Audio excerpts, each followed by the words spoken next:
Good morning. I think we're about ready to go. If all members will please come to the floor. All members, please come to the floor and take your seats. Because the hour for convening haven't arrived, all members will please take their seats. Mr. Clerk, will you ring the bell?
Well, good morning, members.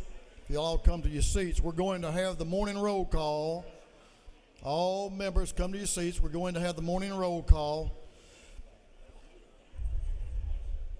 All members present, will please vote green to signify their presence in the chamber. Mr. Clerk, will you unlock the machines?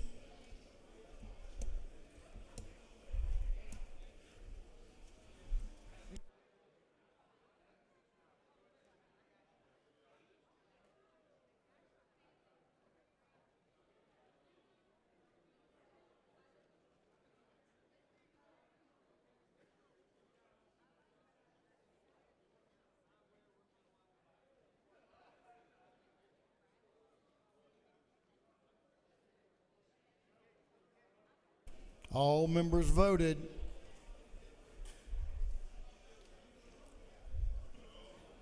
Have all members voted?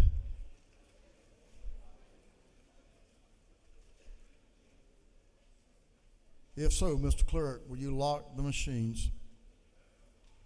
Doorkeepers, you will please close the doors and keep them closed.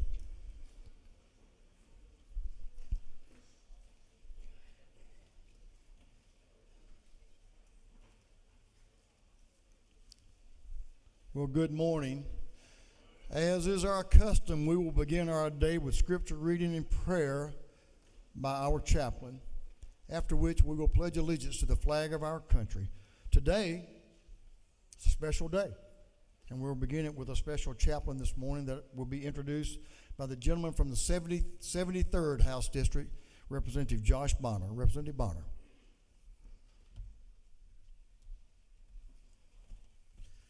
Thank you, Mr. Speaker. Good morning, colleagues. Today is a special day. It's Georgia National Guard Day here at the Capitol, and so we are honored to present to you one of our military chaplains.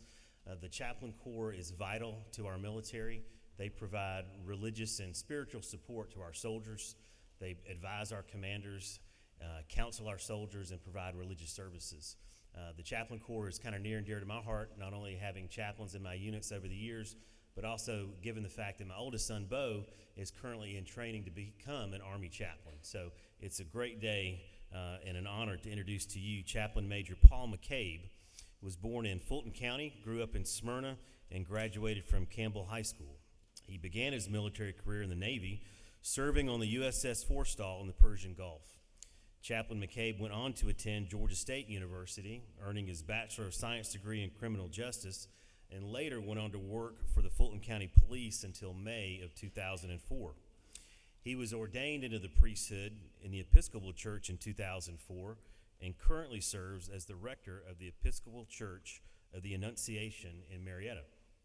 In 2008, he was federally appointed as a chaplain in the Georgia Army National Guard and was assigned to the 170th Military Police Battalion, where he has been activated a number of times in service to our state. Chaplain McCabe currently serves as a 648th Maneuver Enhancement Brigade chaplain and resides in Marietta with his wife Katie and daughter Kendall. So please welcome Chaplain McCabe.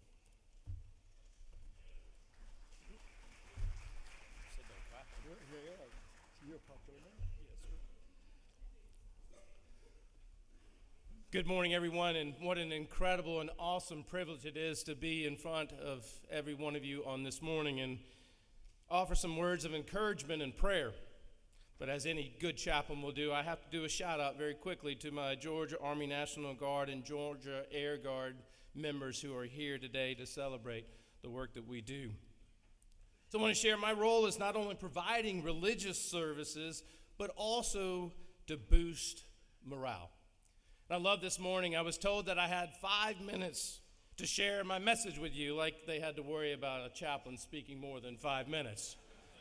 But this morning, I'd love to talk to you give you a word and a testimony about faith. Now, before you tune me out, I want to put a little spin on this word faith, because the word faith gets a bad rap.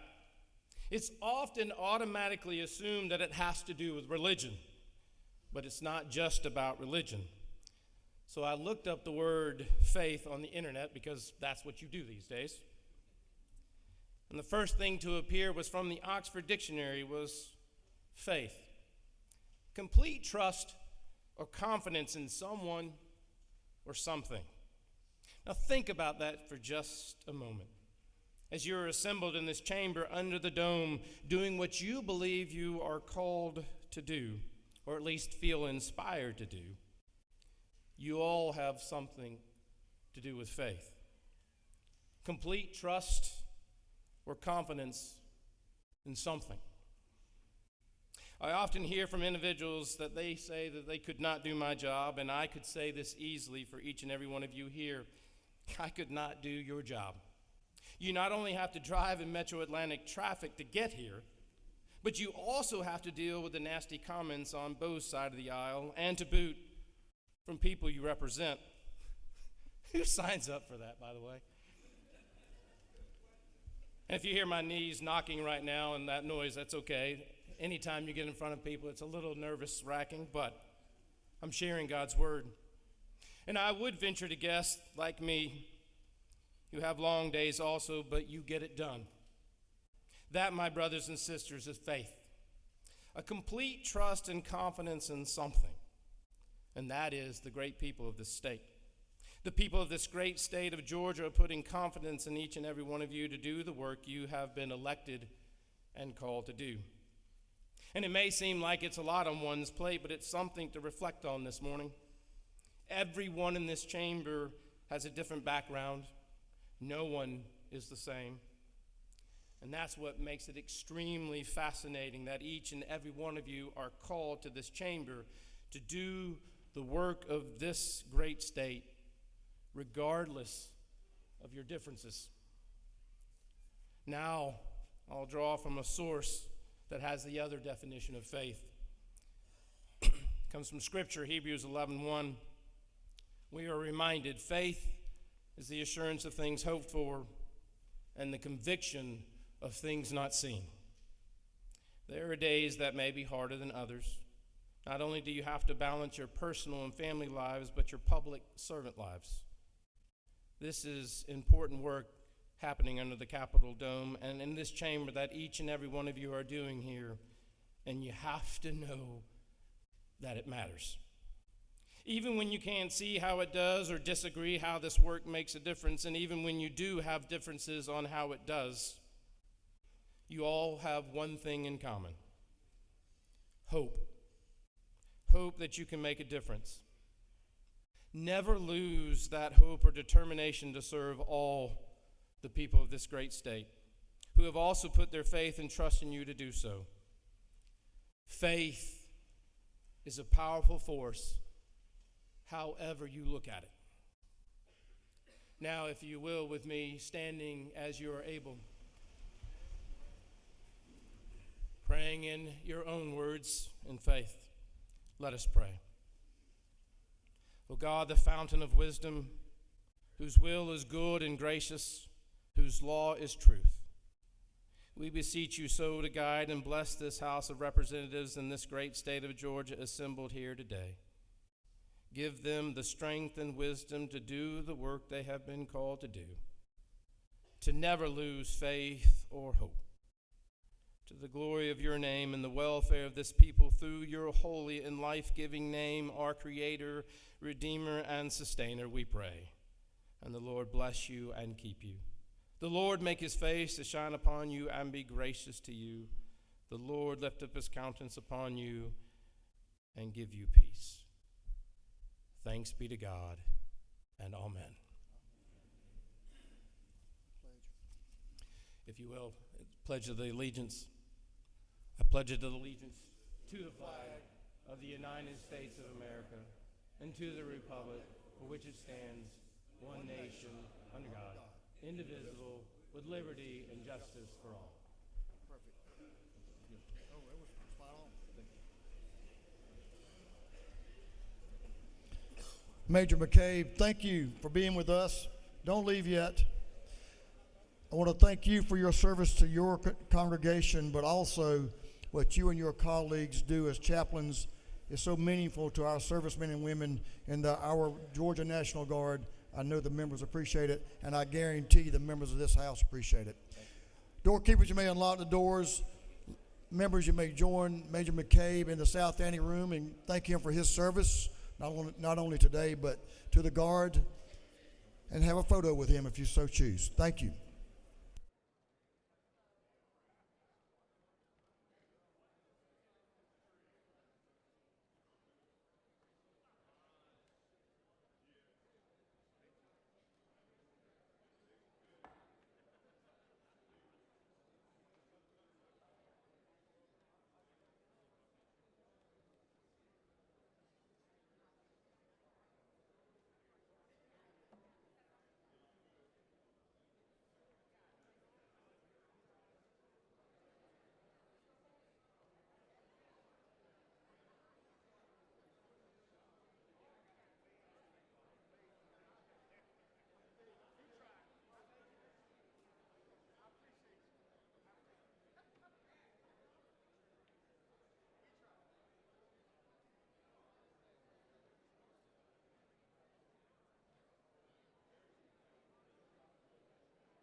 Members, today Our doctor of the day is brought to us by our own doctor. Representative Dr. Martin Newton is Dr. Kelly Humlar. So you can see Dr. Kelly downstairs in the aid room if you need someone. Should be good.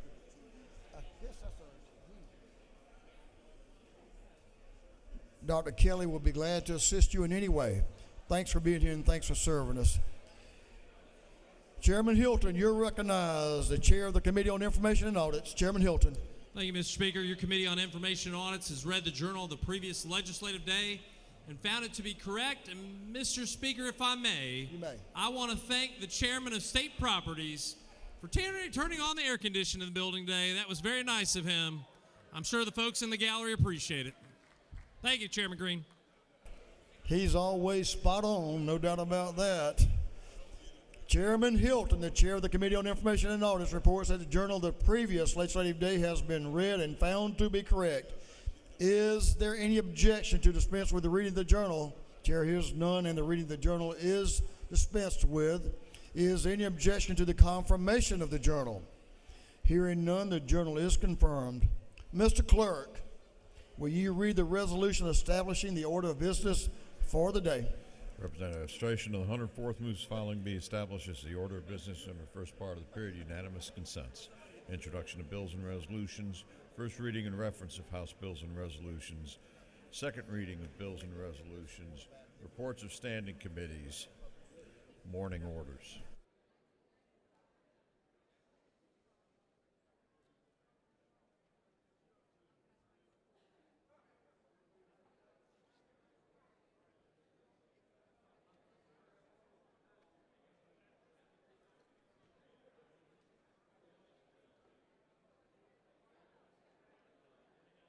Is there any objection to the adoption of the resolution establishing the order of business for the day? Hearing none, the resolution is adopted. Mr. Clerk, you ready? All right, members, we'll do first readers so you can determine where your bills went to see what happens to them. We have a lot of them today. Mr. Clerk, will you read? House Bill 271 by Representative Blackman of the 146, Williamson of the 112th, Smith of the 138, Kelly of the 16th, Crow, the 118th, and others. Bill be titled an act to amend Chapter 1 of Title 48 of the Official Code of Georgia Annotated relating to general provisions regarding revenue and taxation. Ways and Means. House Bill 272 by Representative Blackman of the 146, Williamson of the 112th, Smith of the 138th, Kelly of the 16th, Crow, the 118th, and others. Bill be titled an act to amend Chapter 1 of Title 48 of the Official Code of Georgia Annotated relating to general provisions regarding revenue and taxation. Ways and Means. House Bill 273 by Representative Stevens, the 164th, Kelly, the 16th, Smith, the 138th, Blackman, the 146th, Crow, the 118th, and others. Bill be titled an act to amend Chapter 5C of Title 48 of the Official Code of Georgia Annotated relating to title ad valorem tax. Ways and House Means. Bill 274 by Representative Stevens, the 164th, Kelly, the 16th, Smith, the 138th, Blackman, the 146th, Crow, the 118th, and others. Bill be titled an act to amend Chapter 5C of Title 48 of the Official Code of Georgia Annotated relating to alternative ad valorem tax. Ways and Means. House Bill 275 by Representative Williamson of the 112th, Smith, the 138th, Kelly, the 16th, Blackman, of the 146th, Crow, the 118th, and others. Bill be titled an act to amend Chapter 7 of Title 48 of the Official Code of Georgia Annotated relating to income taxes. Ways and Means. House Bill 276 by Representative Williams of the 112th, Smith of the 138th, Kelly the 16th, Blackman of the 146th, Crow the 118th, and others. Bill be titled an act to amend Chapter 7 of Title 48 of the Official Code of Georgia Annotated relating to income taxes. Ways and Means. House Bill 277 by Representative Newton of the 127th, Williamson of the 112th, Kelly the 16th, Crow the 118th, and Blackman of the 146th. Bill be titled an act to amend Article 3, Chapter 13 of Title 48 of the Official Code of Georgia Annotated relating to excise tax on rooms and lodgings. Ways and House Means. Bill 278 by Representative Newton of the 127th, Williamson of the 112th, Kelly of the 16th, Crow of the 118th, Blackman of the 146th. Bill be titled an act to amend Article 3, Chapter 13 of Title 48 of the Official Code of Georgia Annotated relating to excise tax on rooms and lodgings. Ways and House Means. Bill 279 by Representative Martin of the 49th, Blackman of the 146th, Kelly of the 16th, Smith of the 138th, Crow of the 118th, and others. Bill be titled an act to amend Chapter 8 of Title 48 of the Official Code of Georgia annotated relating to sales and use taxes.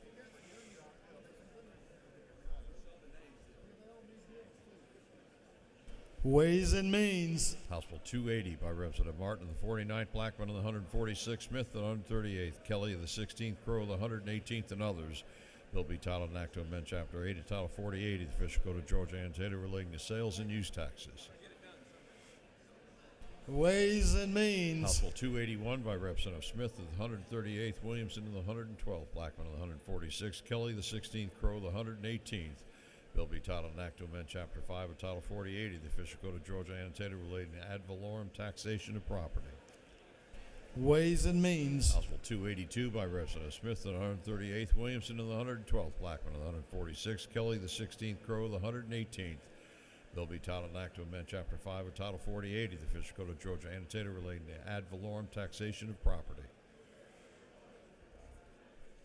Ways and Means.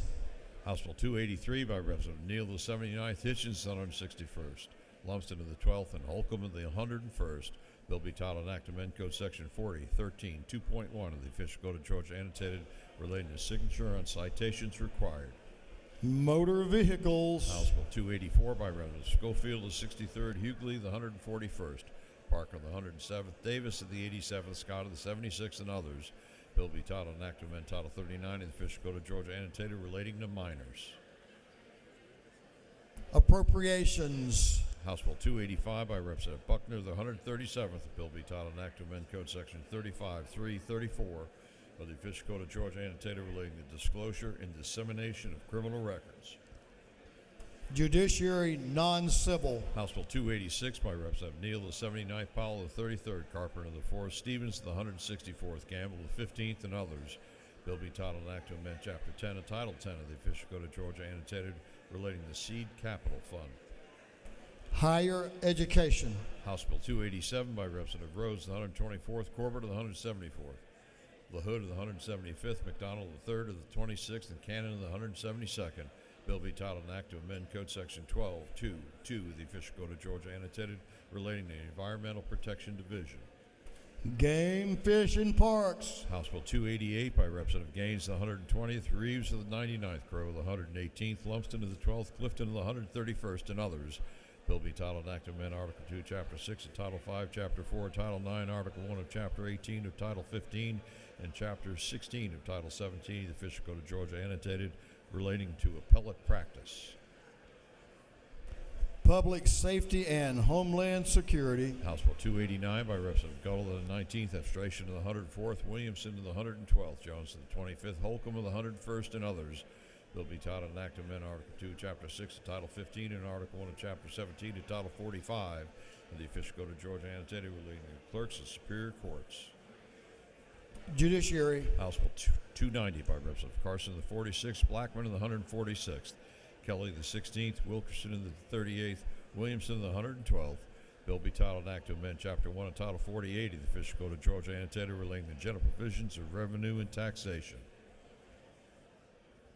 Ways and Means. House Bill 291 by Representative Taylor, 173rd, Dempsey the 13th, Cooper the 45th, Mathiak the 82nd, Hawkins the 27th, and others. Bill be titled an act to amend Title 31 of the Official Code of Georgia annotated relating to health. Public and Community Health. House Bill 292 by Representative Jones of the 143rd, McLean of the 109th, Buckner of the 137th, Mathiak of the 82nd, Neal of the 79th, and others. Bill be titled an act to amend Article 2, Chapter 7 of Title 48 of the Official Code of Georgia annotated relating to imposition rate computation exemptions and credits from income taxes. Ways and Means. House Bill 293 by Representative Miller of the 62nd, Carter of the 93rd, Glaze of the 67th, Willis of the 55th, Berry of the 56th, and others. Bill be titled an act to amend Title 20 of the Official Code of Georgia annotated relating to education. Education. House Bill 294 by Representative Miller of the 62nd, Glaze of the 67th, Carter of the 93rd, McQueen of the 61st, Berry of the 56th, and others. Bill be titled an act to amend Part 3 of Article 6 of Chapter 2 of Title 20 of the Official Code of Georgia annotated relating to education programs under the Quality Basic Education Act. Education. House Bill 295 by Representative Gaines, the 120th, Lever to the 123rd, Crowell the 118th, Jones to the 47th, Anderson to the 10th, and others. Bill be titled an act to amend Chapter 60, Title 36 of the Official Code of Georgia, annotated relating to general provisions applicable to counties and municipal corporations. Public Safety and Homeland Security. House Bill 296 by Representative Gaines, the 120th, Corbett of the 174th, Kelly the 16th, Blackburn of the 146th, Weedhour 121st, and others. Bill be titled an act to amend Article 2, Chapter 5 of Title 40 of the Official Code of Georgia, annotated relating to issuance, expiration, and renewals of driver's licenses. Motor Vehicles. House Bill 297 by Representative Anderson of the 10th, Rose of the 124th, Meeks of the 178th, Williams of the 148th, Huddleston of the 72nd, and others. Bill be titled an act to amend Code Section 40.1.1 of the Official Code of Georgia, annotated relating to definitions relative to motor vehicles and traffic. Ways and Means. House Bill 298 by Representative Kelly the 16th, Hawkins the 27th, Osteen of the 169th, Hatchett of the 155th, and McCollum of the 30th. Bill be titled an act to amend Chapter 7 and Title 31 of the Official Code of Georgia, annotated relating to regulation and construction of hospitals. Health. House Bill 299 by Representative Taylor of the 92nd, Fry of the 122nd, Davis of the 87th, Scott of the 76th, Schofield of the 63rd, and others. Bill be titled an act to amend Article 1 of Chapter 7 and Title 44 of the Official Code of Georgia, annotated relating to landlord and tenant in general. Governmental Affairs. House Bill 300 by Representative Dubnik of the 29th, Bonner of the 73rd, Hawkins of the 27th, Donahue of the 31st, Camp of the 135th, and others. Bill be titled an act to amend Title 43 and 44 of the Official Code of Georgia, annotated relating to professions and businesses. Banks and Banking. House Bill 301 by Representative Gilliard of the 162nd, Tran of the 80th, and Adesanya of the 43rd. Bill be titled Act to amend Code Section 35.3.37 of the Official Code of Georgia, annotated relating to review of individuals' criminal history. Judiciary Non-Civil. House Bill 302 by Representative Gilliard of the 162nd, Glaze the 67th, Douglas of the 78th, and Henderson of the 113th. Bill be titled an act to amend Chapter 2 of Title 20 of the Official Code of Georgia, annotated relating to elementary and secondary education.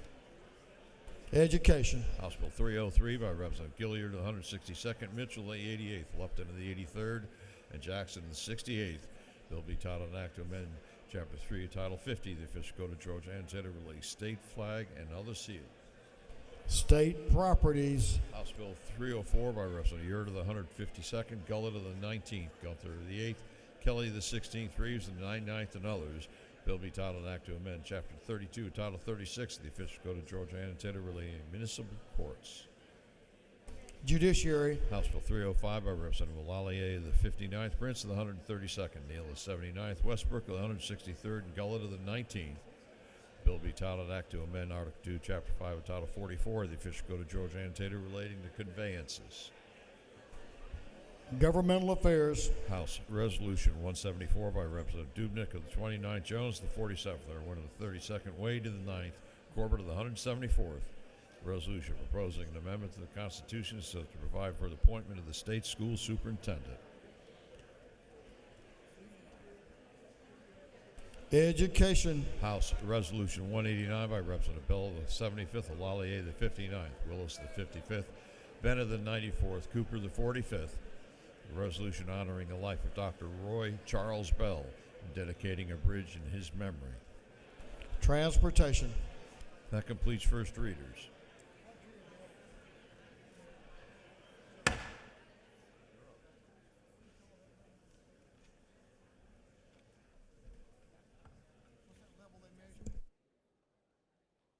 Hey, I was at the airport yesterday, and the decibel levels are higher in here a minute ago than they were with the airplane taking off.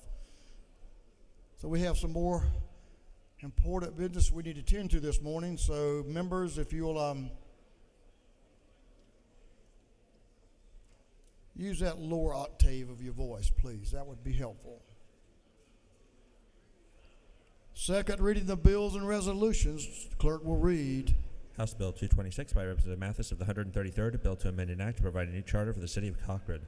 House Bill 227 by Representative Dickey of the 134th, Reeves of the 99th, Prince of the 132nd, Hagan of the 156th, Rhodes of the 124th, a bill to rename low THC oil as medical cannabis. House Bill 228 by Representative Horner of the 3rd, Ridley of the 6th, Cannon of the 172nd, Ridley of the 22nd, Cox of the 28th, and others, a bill relating to standards, labeling, and adulteration of food. House Bill 229 by Representative Neal of the 79th, Douglas of the 78th, Powell of the 33rd, Tarvin of the 2nd, Scoggins of the 14th, and others, a bill relating to exemptions from sales and use taxes. House Bill 230 by Representative Neal of the 79th, Washburn of the 144th, Seabaugh of the 34th, and Williams of the 148th, a bill relating to income taxes. House Bill 231 by Representative Neal of the 79th, Owl of the 50th, Cannon of the 58th, a bill relating to insurance. House Bill 232 by Representative Silcox of the 53rd, Hawkins of the 27th, Powell of the 33rd, a bill relating to massage therapy practices. House Bill 233 by Representative Townsend of the 179th, Deloge of the 167th, Sains of the 180th, Burchett of the 176th, Hagan of the 156th, and others, a bill relating to other state symbols. House Bill 234 by Representative Townsend of the 179th, LaHood of the 175th, Chokus of the 151st, Crow of the 118th, Hagan of the 156th, and others, a bill relating to income taxes.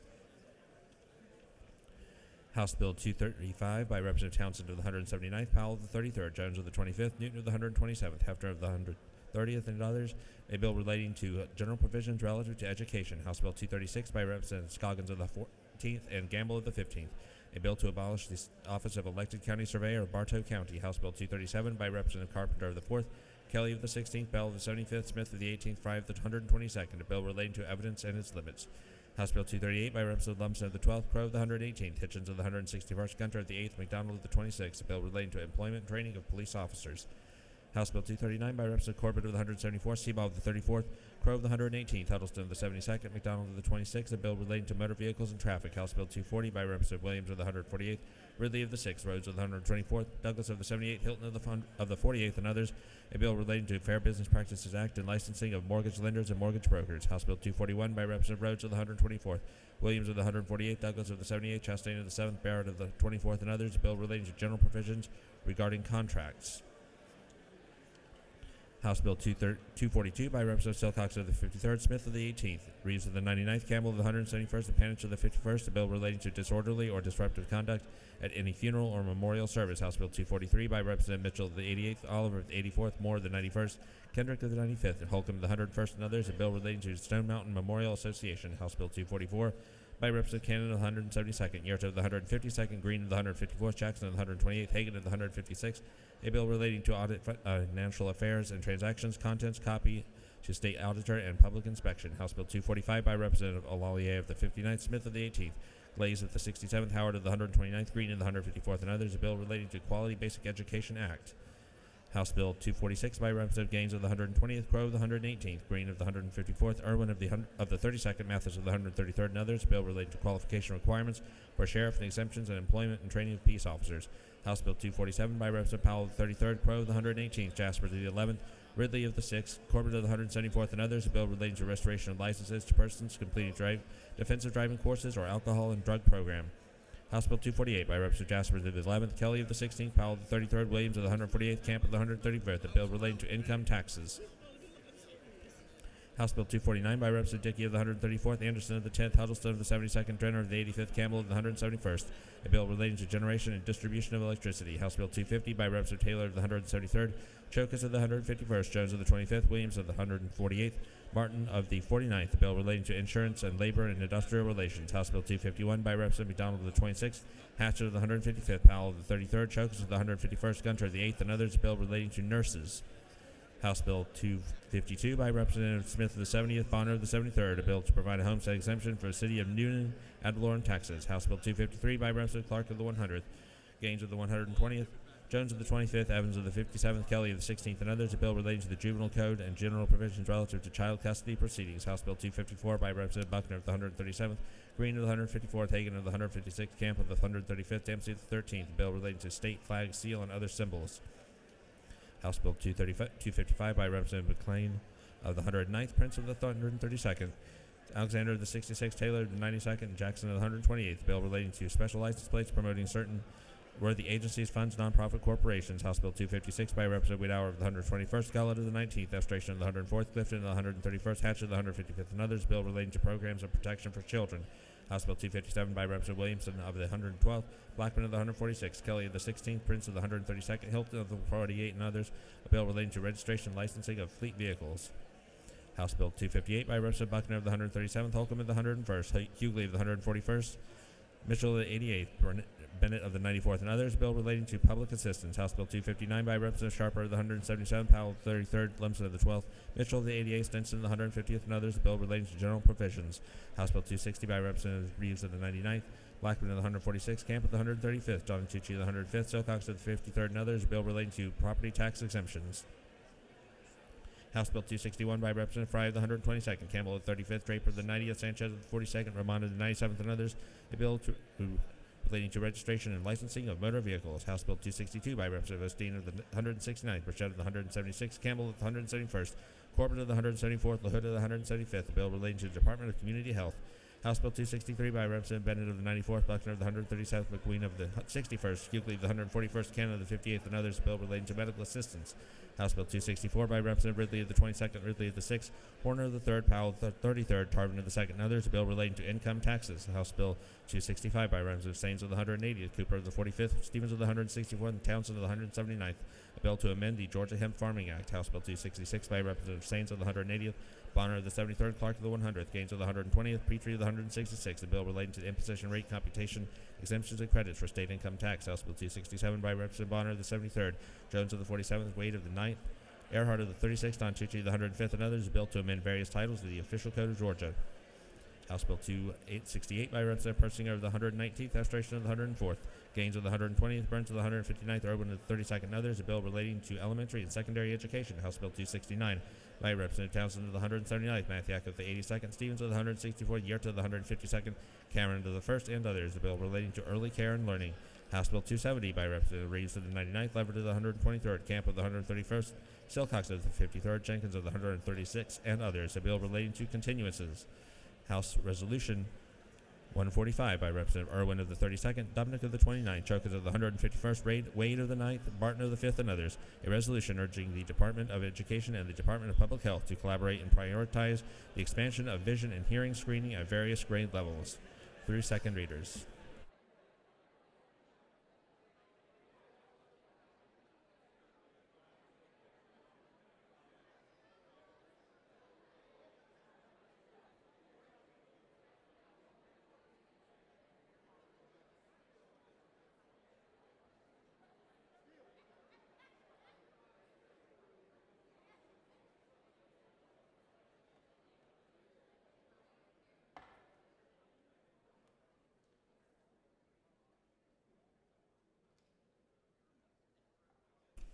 Reports of standing committees the clerk will read. Representative Williams, 48th District Chairman on Committee on Banks and Banking, submitted the following report. Mr. Speaker, your Committee on Banks and Banking has had under its consideration the following bill of the House. And is instructed me to report same back to the House with the following recommendations. House Bill 15 do pass. Respectfully submitted, Representative Williams, the 148th District Chairman. Representative Victor Anderson of the 10th District Chairman of the Committee on Governmental Affairs submitted the following report. Mr. Speaker, your Committee on Governmental Affairs has had under its consideration the following bills of the House. Instructed me to report same back to the House with the following recommendations. House Bill 137 do pass. House Bill 155 do pass by committee substitute. Respectfully submitted, Representative Victor Anderson of the 10th District Chairman. Representative Lumsden of the 12th District Chairman of the Committee on Insurance submitted the following report. Mr. Speaker, Committee on Insurance has had under its consideration the following bills of the House. Has instructed me to report same back to the House with the following recommendations. House Bill 124 do pass. House Bill 182 do pass. Respectfully submitted, Representative Lumsden of the 12th District Chairman. Representative Gerald Green of the 154th District Chairman of the Committee on State Properties submitted the following report. Mr. Speaker, your Committee on State Properties has had under its consideration the following bills and resolutions of the House. Instructed me to report same back to the House with the following recommendations. House Resolution 97 do pass. House Resolution 98 do pass. Respectfully submitted, Representative Gerald Green of the 154th District Chairman. Representative Jones of the 25th District Chairman of the Committee on Technology and Infrastructure Innovation submitted the following report. Mr. Speaker, your Committee on Technology and Infrastructure Innovation had under its consideration Following bill of the House, it's instructed me to report the same back to the House with the following recommendation. House Bill 147 do pass. Respectfully submitted, Representative Jones, the 25th District, Chairman. That completes the reading of the reports of standing committees.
Got them all, Mr. Clerk?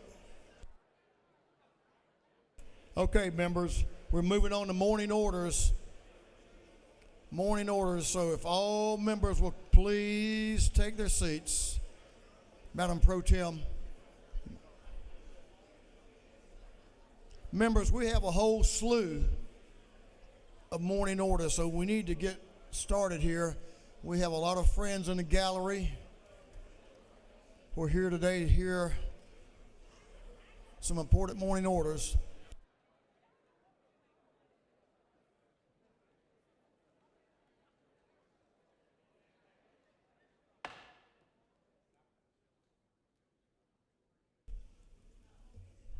Just got a notice, both ante rooms are empty. So either one, if you'd like to have that conversation, please take it to the ante room. All right, we have a lot of morning orders, so some of you need a little extra. Over the 1 minute you're going to be allocated. Some of you need less, so take less if possible. Please respect your neighbor. And let's move on through morning orders and appropriately recognize the importance of this day. So we'll begin our first morning order with Chairman Parrish, Franklin, and Representative Burns. I'm going to join you guys in the well.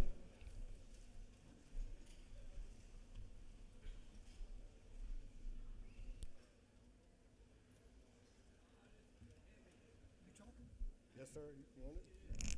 Well, thank you, Mr. Speaker. This is an honor for you to be down here with us.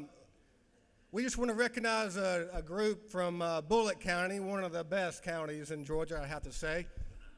Bullitt leadership is here today. If you don't mind standing up, you can be recognized. I know they're walking around in the Capitol today, but if you see them, please say hello to them. But thank you for coming to the Capitol, and we're looking forward to talking to you. Thank you.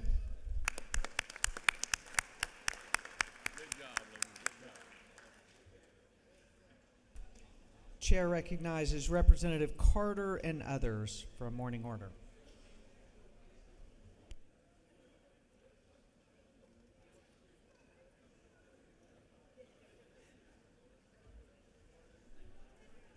Please. Okay, good morning. So if you have on red, please feel free to join us at the well this morning. Today, February the 6th, is Red Day at the Gold Dome. As you know, heart disease is the leading cause of death, and in women, it's the leading cause of death in Georgia. But this disease is preventable, as we have shared with you. So I won't go into any statistics in detail today, but what I would love to do to acknowledge our guests who are here with us today. We have members from the American Heart Association. We have some survivors, and we have Miss Georgia and Miss America, Miss America contestants. If you all would join and be acknowledged, we have Tina Martinson. Okay, y'all can stand up now. In the gallery, stand up, wave if you're already standing. Yes. Kimberly Goodlove, Andrea Pitts, Kennedy Camp, Aaron Thomas, and Claudia Ramirez. Thank you. We yield the will. Representative, I followed your orders. I didn't have a red coat, but I did have a red tie. Thank you, sir. Thank you, sir. Thank y'all. Good to have y'all in the house today and appreciate everything you're doing. Taking care of your neighbor's health. Good stuff. Chair Lady Camp. And let's see, Representative Gamble, you're on deck. Give the lady your attention, please. Suspend just for a moment. Let them kind of move back to their seats, please.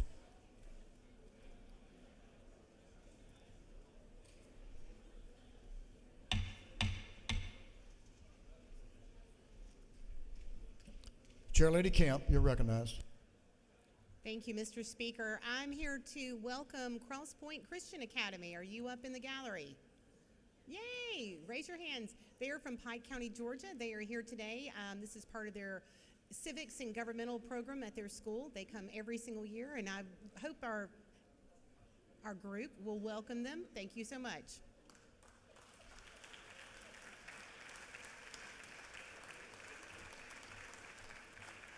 Thank you all for being here. I made an A in civics. I want to note that on the record a couple of years ago. Representative Gamble. He must be with his group. How about Representative Santos? Here she is. Appropriate with a red dress. Awesome for the day. Representative Santos, you're recognized, and friends. Yes. Thank you, Mr. Speaker. I rise to recognize a great Georgian joining us today, all the way from Locust Grove, Georgia, where farms, factories, and I-75 traffic converge. We have Mayor Carlos Greer. His leadership is continuing to change its 132-year history for the better. My colleagues, please stand to recognize them and celebrate the good folks of Locust Grove. Thank you, Mr. Speaker. I yield the well. Good to have y'all.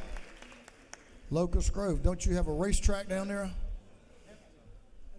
Yeah, thought so.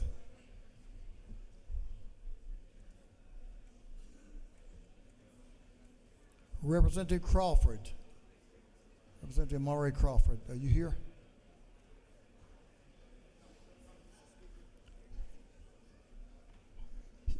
The gentleman is recognized.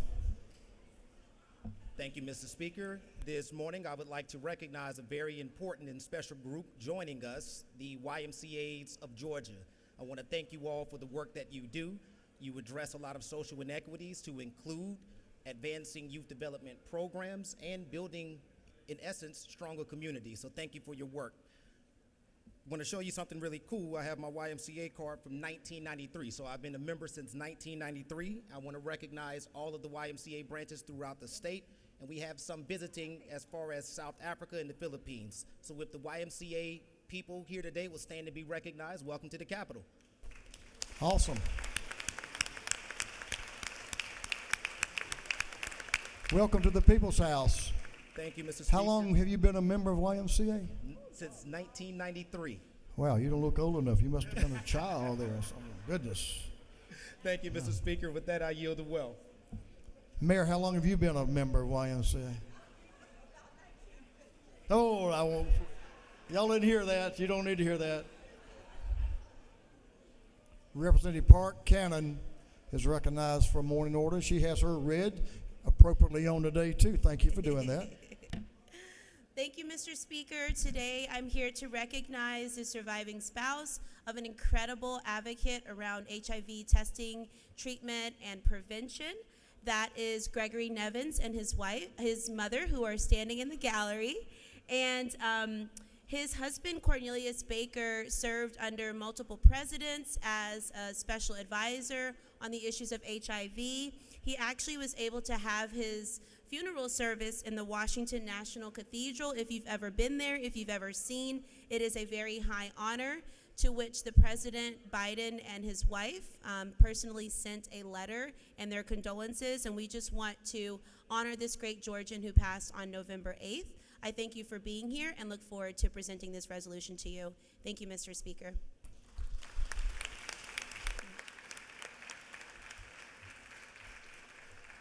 Thank you, Representative Cannon. Thank you, folks, for being here as well. Representative Gamble, you're recognized for, oh, wow. Might be a couple of them up there, I bet you. Gentleman's recognized. Thank you, Mr. Speaker. It's an honor to be able to recognize our Georgia Society of Radiological Technologists today. The GSRT represents more than 11,800 registered imaging specialists that serve you, your families, and the people of our great state, and we're honored to have them here today. I think there's some in the gallery. If they would stand at this time so we can recognize them, and if they're not, I know that they will appreciate that we did recognize them anyway. So thank you, Mr. Speaker.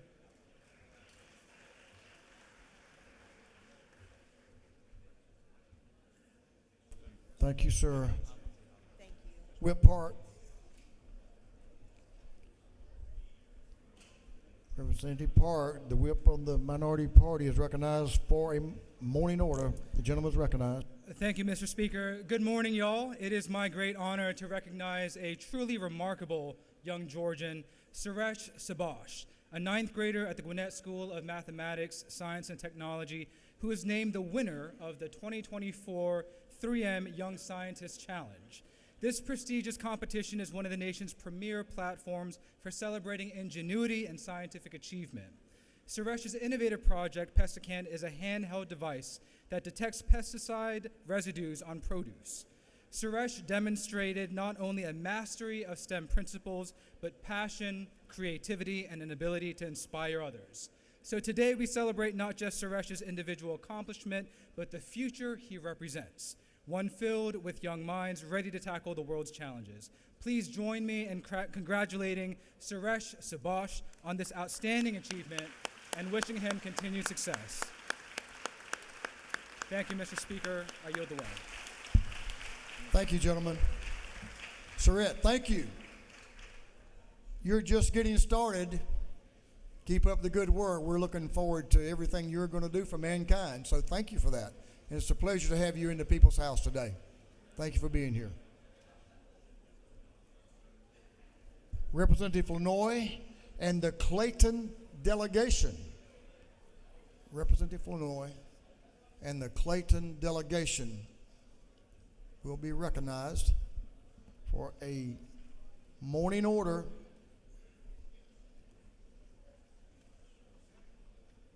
Thank you, Mr. Join the Speaker. gentleman. Give them just a second, Representative. Do we have any other? Proceed, sir. Thank you, Mr. Speaker. On behalf of the Clayton delegation, we want to acknowledge our awesome Clayton Chamber of Commerce, along with Leadership Clayton, for all that they do. It's so important to have individuals that understand that it takes all of us in order to push economic development. And so we want to acknowledge them this morning for everything that they are doing. And if you would, please stand this time so you could be recognized.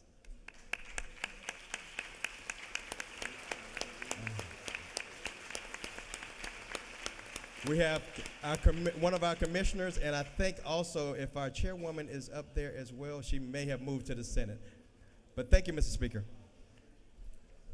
Thank you. Our neighbor, Clayton County, good to have him. Thanks for y'all's representation of the county. Let's see. Representative Seabaugh and the Cobb delegation is recognized. Chairman Crow, you're on deck. Not yet? We'll hold for a minute then. Cobb delegation, if you'll join Representative Darren. Yeah. Representative Seabaugh, and let's see, here they come now. Come right here. Good morning, colleagues. It's my honor to introduce a young woman who truly represents the heart and spirit of Cobb County. Miss Melanie Tidmore, our reigning Miss Cobb County teen. Melanie is not only a talented and poised representative of our community, but she is also a dedicated advocate for dance and movement for better health. She embodies grace, intelligence, and a commitment to service, qualities that make her a fantastic ambassador for Cobb County. Please join me in welcoming Miss Melanie Tidmore.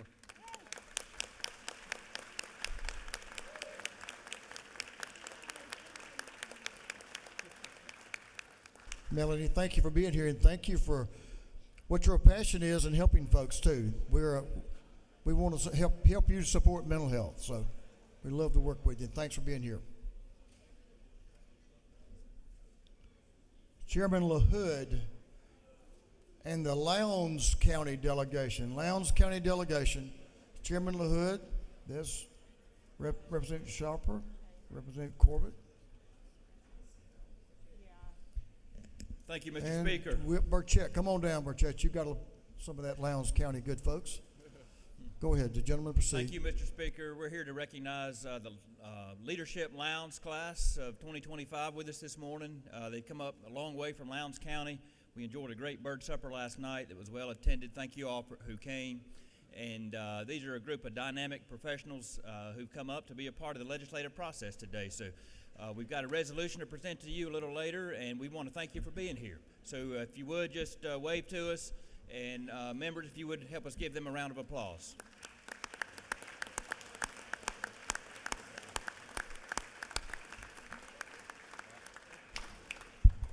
We appreciate you folks in Lowndes County for making the trip. Hey, we're going to work with you.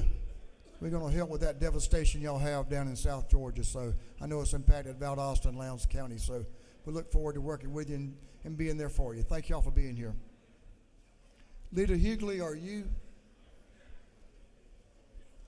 Y'all give the lady in the well your attention, please. Thank you, Mr. Speaker. If the Columbus delegation will join us here, we have the privilege of welcoming the Columbus Youth Advisory Council to the House. They are a group of leaders from all of our high school and middle schools in Columbus. They're upstairs in the gallery with the blue shirts on, which if you all will wave and let us recognize you this morning.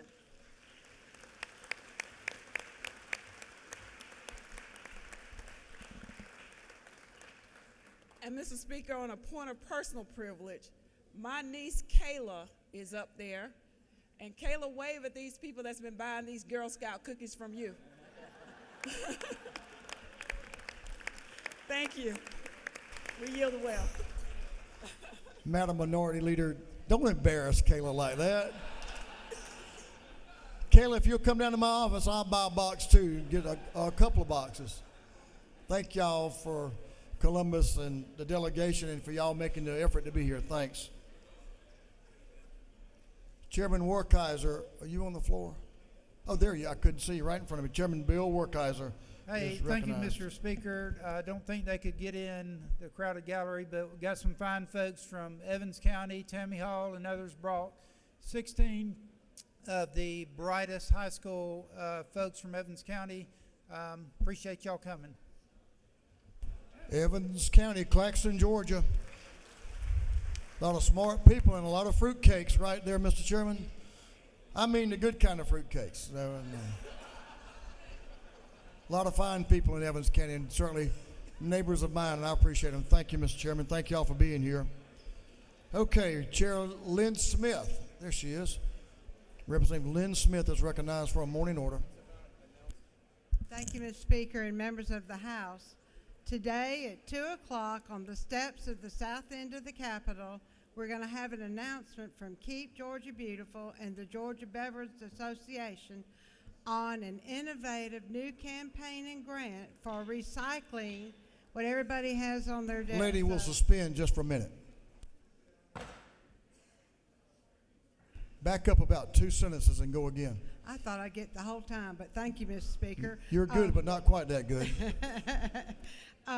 This afternoon on the south end of the Capitol, on the steps at 2 o'clock, we have a coalition of Keep Georgia Beautiful and the Georgia Beverage Association. They're going to announce a new innovative program and grant for recycling. And we're talking about those little cans that we have all our favorite products in on the House floor. So please do your part to celebrate within this new grant. I don't know if any of them are in the audience now, but if you'll raise your hand if you have a Keep Georgia Beautiful in your district. All right, all of y'all do. Most of you do if you don't know that. All right, thank you, Mr. Speaker. I yield the well. Thank you, Representatives. Representatives Fleming, Williamson, Martinez, recognized for a morning order. Thank you for your patience. We're there. You guys are the last one. Thank you, Mr. Speaker. It's our honor today to welcome George Walton Academy from Monroe here today. 8th grade class, y'all all wave. They are studying Georgia history today. They are here at the People's House to see their government at work. So if we could give them a round of applause and welcome them to the state capitol. Thank you, George Walton Academy. Thank you, Mr. Speaker. Great school. Appreciate their legacy in Walton County and Monroe. Thank y'all for being here. I made a mistake because we had skipped over Representative Crow. Are your people still here, Mr. Chairman? I'll do one, then you can go last then, if you will. So members, if I can have your attention, please. We've welcomed yesterday a new member of our family, Tip Smith, the new son of Shannon and Chairman Tyler Paul Smith. Tip was born yesterday morning. Tyler Paul Smith II. He will be Tip. All the best to Shannon and Tyler Paul and to old Tip.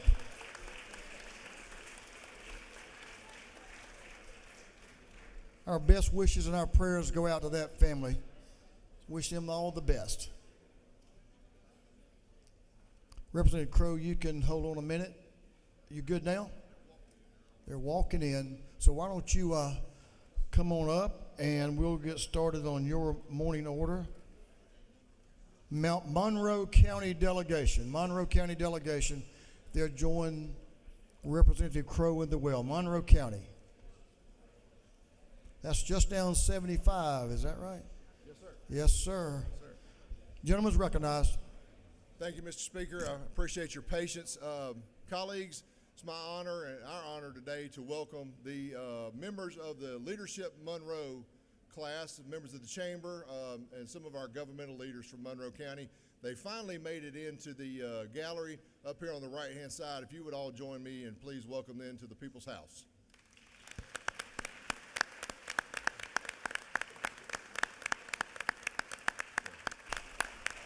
Thank you all for being here. Thank you, Mr. Speaker. I yield the will. Y'all have a great delegation and a great county. We appreciate Monroe County. A lot of good things happening there, isn't it? Absolutely. Appreciate that. Thank you, members, for moving through our morning orders on a rapid pace. Mr. Clerk, you're ready? We have an invite resolution. I'm going to invite up Chairman Bonner. Chairman Bonner, I think we have you. No, maybe I have them out of order.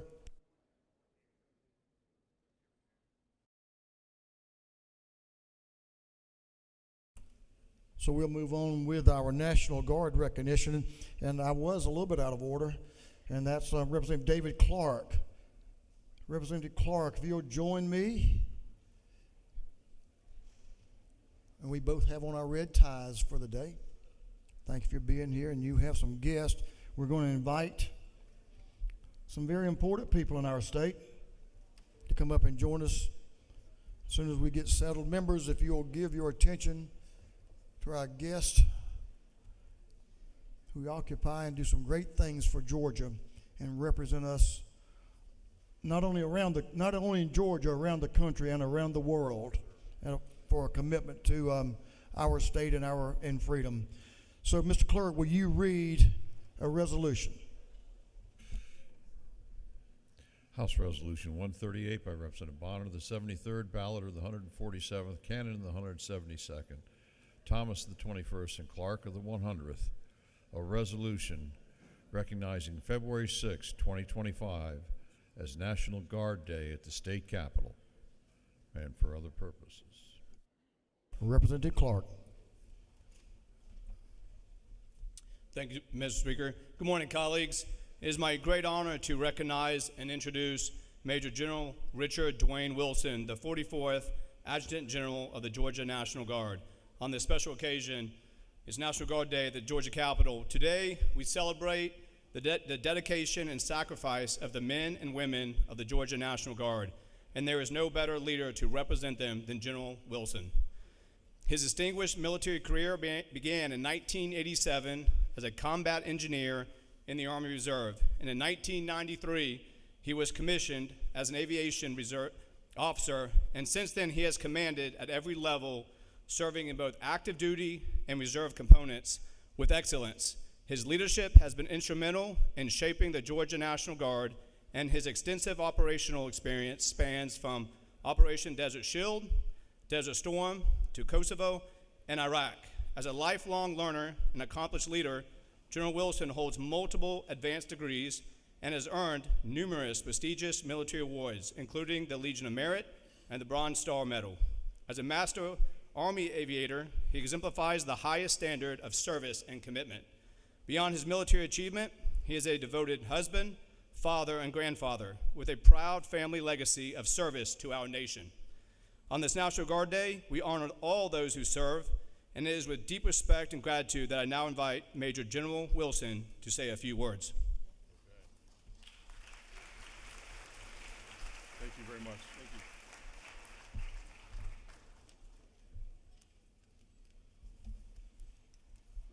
Yeah, I was going to say, you guys come on up here. Hey, well, good morning. Hey, thanks for the introduction, Representative Clark. Mr. Speaker, sir, it's certainly an honor for us to be here. And thank you all for allowing me just to have a couple of minutes to highlight the incredible accomplishments of the 15,000 men and women that make up the Georgia Army National Guard, the Georgia Air National Guard, the Georgia State Defense Force, and our federal and state civilian employees. These men and women worked selflessly. They serve day in and day out around our state and around our nation, and just do a tremendous job, both at home and abroad. Just a few months ago, our service members assisted local communities and state partners during both response and recovery efforts after Hurricanes Debbie, Helene, and Milton. Hurricane Helene, as you all well know, was one of the largest and most devastating storms that we've ever experienced.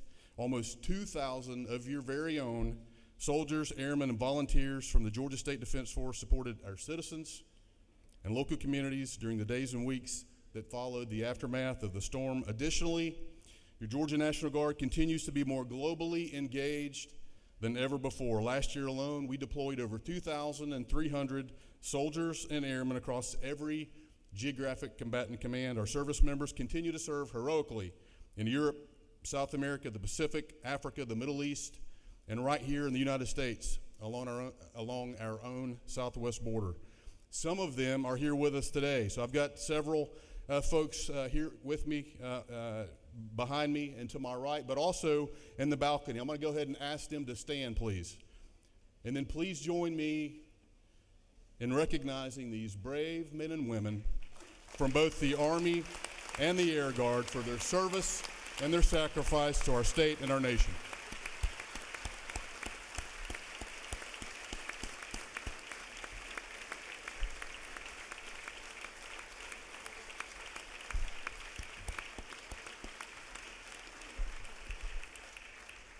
Hey, I want you to know that your Georgia National Guard is in great shape. Despite a national recruiting crisis, our force is fully manned. The Army National Guard finished 2024 with an end strength of 110%.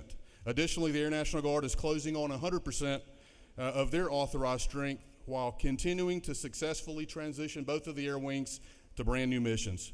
We continue to renovate and modernize our armories across the state. Most of these facilities were built in the 1950s and 1960s. This initiative was made possible only by the support of Governor Kemp and you all, the General Assembly, allowing us to combine state and federal funding to complete these projects. By the end of this year, we'll have completed almost 24, or almost half of all of our Army National Guard armories with this initiative. So thank you all very much for your continued support. Finally, the Georgia National Guard was recently selected by both the Army and the Air to receive brand new force structure, adding brand new capabilities to our state and to the nation. This new capability will include the M10 Booker combat system for the Army National Guard, as well as remotely piloted aircraft integration mission and the new C-130J for our two air wings. These new units will keep the Georgia National Guard at the forefront of readiness, modernization, and lethality for our state and for our nation for decades. But we're only able to do this, we're only able to be successful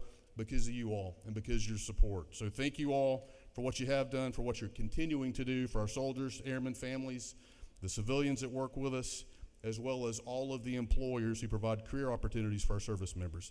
As we begin 2025, rest assured that we're well equipped to successfully navigate the challenges that lie ahead. Georgians should continue to take great pride in knowing that their National Guard is always ready and always there. Sir, thank you very much for allowing us to be here.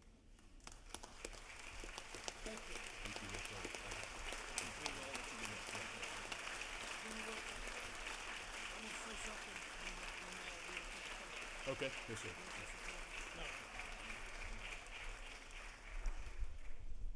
Thank you, members. Thank you, General Wilson. Thank you, Representative Clark.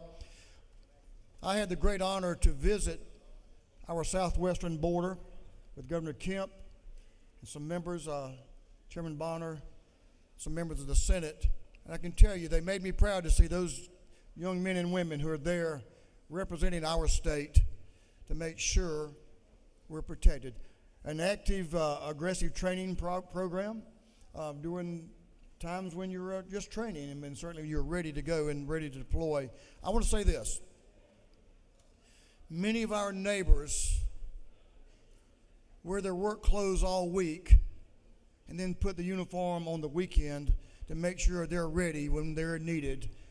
General Wilson, we appreciate you and your team for what y'all do to keep us ready.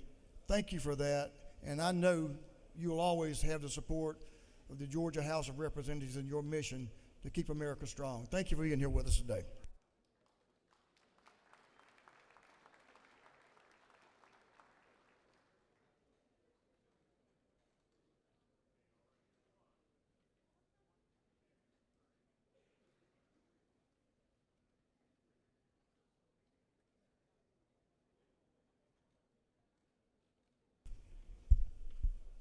Members, General Wilson's support staff are out in the South Anteroom.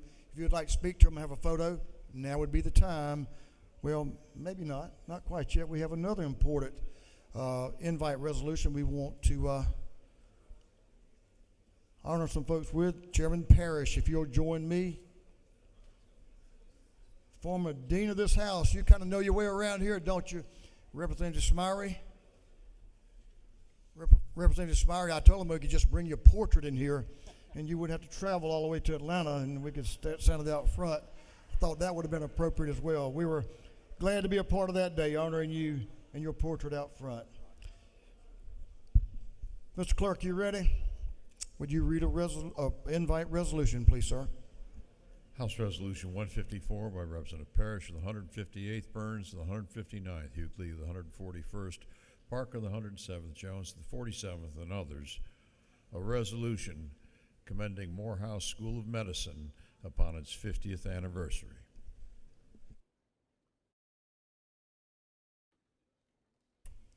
Representative Chairman Butch Parrish, you've had a little contact with these folks over the years, haven't you?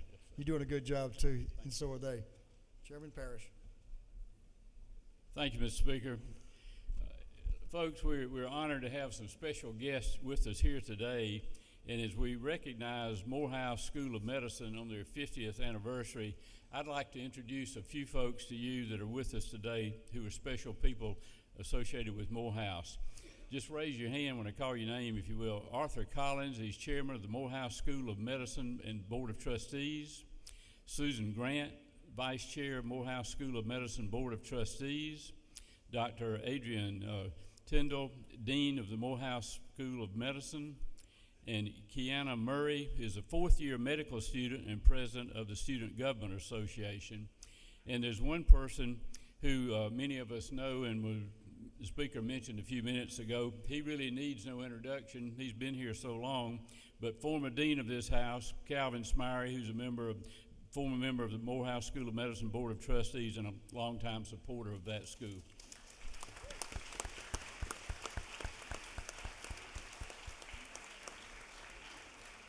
In addition to those, we also have the president and the CEO of the Morehouse School of Medicine, Dr. Valerie Montgomery Rice. She's a native of Macon, Georgia. She graduated from Georgia Tech, Harvard Medical School, and did her residency at Emory here in Atlanta. She's the sixth president and first woman to head this institution, and she served there for the past 11 years. Morehouse School of Medicine has drastically expanded its physical footprint, its academic program, its research initiative, and physician class size. It has been a great public-private partnership that you all have played a part in for many years. And it's my pleasure to introduce to you now for a few words Dr. Valerie Montgomery Rice.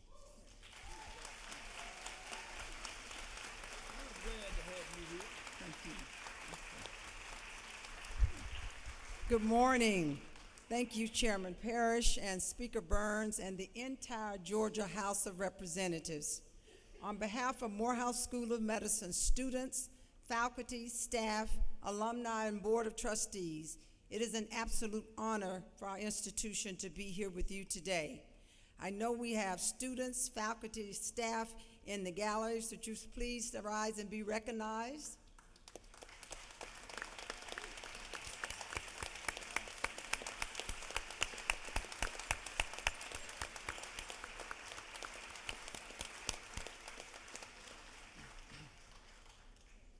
The state of Georgia played a pivotal role in the founding and continued success of Morehouse School of Medicine. In 1975, the state supported the establishment of Morehouse School of Medicine as a 2-year program to improve access to health care in underserved communities by addressing the shortage of minority physicians in the state of Georgia.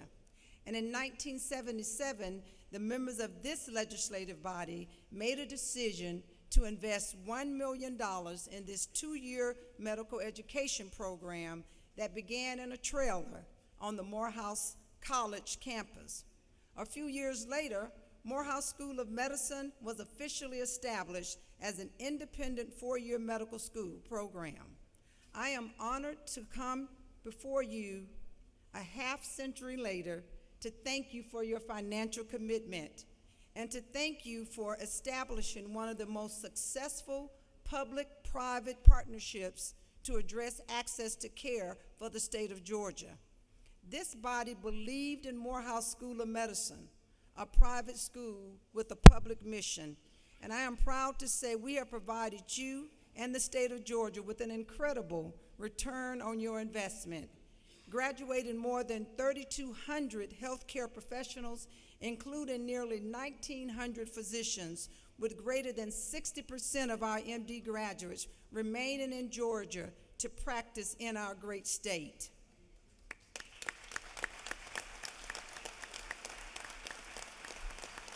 Over the years, the state of Georgia has provided critical funding, resources, and policy support that has allowed Morehouse School of Medicine to grow.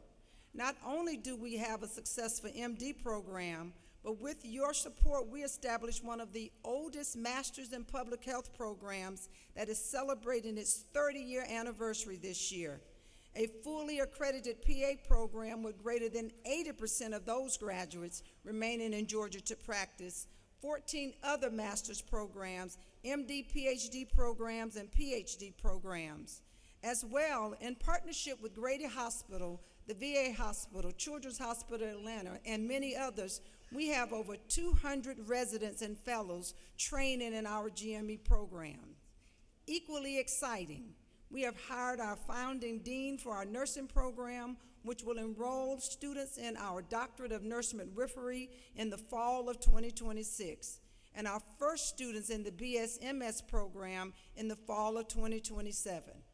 Our decision to start a doctorate degree in nurse midwifery was intentional to focus on the severe maternal mortality issues that women of Georgia face during pregnancy. The key to the success of these programs, though, has been the recruitment of Georgia high school graduates to Morehouse School of Medicine through our pipeline initiatives that expose them early on to healthcare opportunities. We are excited to note that we now touch 94% of the 159 counties in the state of Georgia, with students applying to one of our 16-degree granting programs.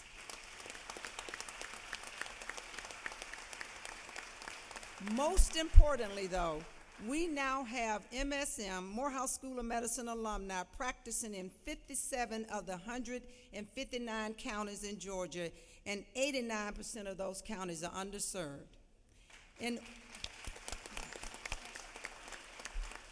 In order for this success to continue, we have established a regional medical campus in Columbus, and we have recently signed an agreement with the largest, most comprehensive system in Southwest Georgia, Phoebe Putney Health System in Albany, to establish our second regional campus in the state of Georgia.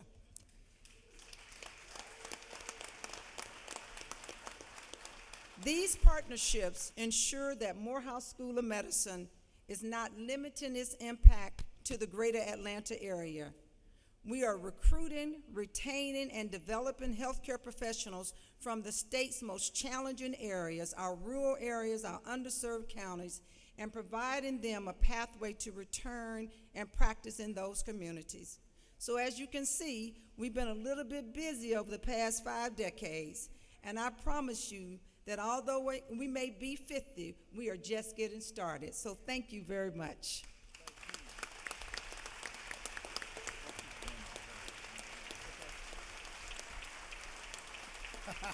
Appreciate you.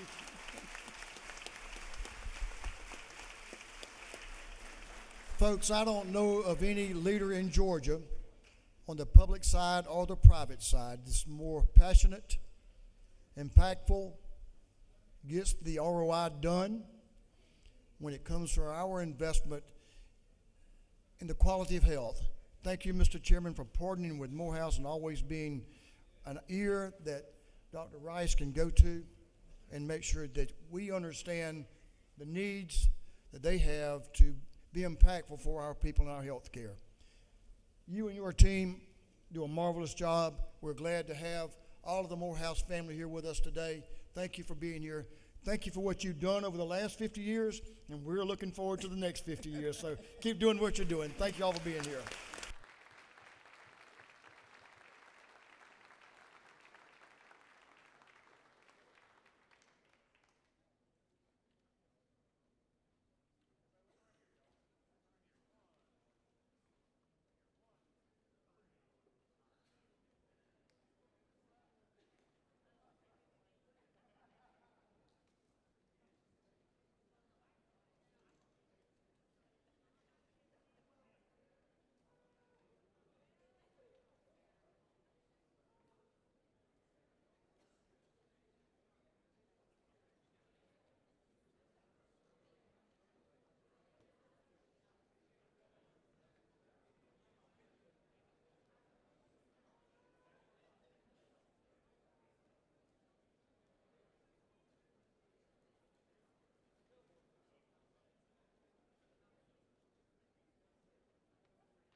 Been a great morning to be in the Georgia House. A lot of good folks here with us. A lot of great opportunities to serve, and they're taking advantage of them, from our guards to Morehouse. They're doing great work for our people in Georgia. All members, if you'll please come to the floor. We'll take up an important piece of business here in just a second. House Bill 67. We'll give just a moment for our friends to exit the chamber. And if you would like to have a photo with Dr. Montgomery Rice and her team, this is your opportunity out in the South Anteroom. All members come to the floor. We'll move on to our rules calendar. Mr. Clerk, will you read the caption to House Bill 67? House Bill 67 by Representative Burns, the 159th, Jones, and the 47th, abstention of the 104th, and Hatchett of the 155th, to be titled an act to amend an act providing appropriations for state fiscal year beginning July 1st, 2024, and ending June 30th, 2025, known as the General Appropriations Act. This bill having referred to the Committee on Appropriations, that committee recommends that this bill do pass by committee substitute.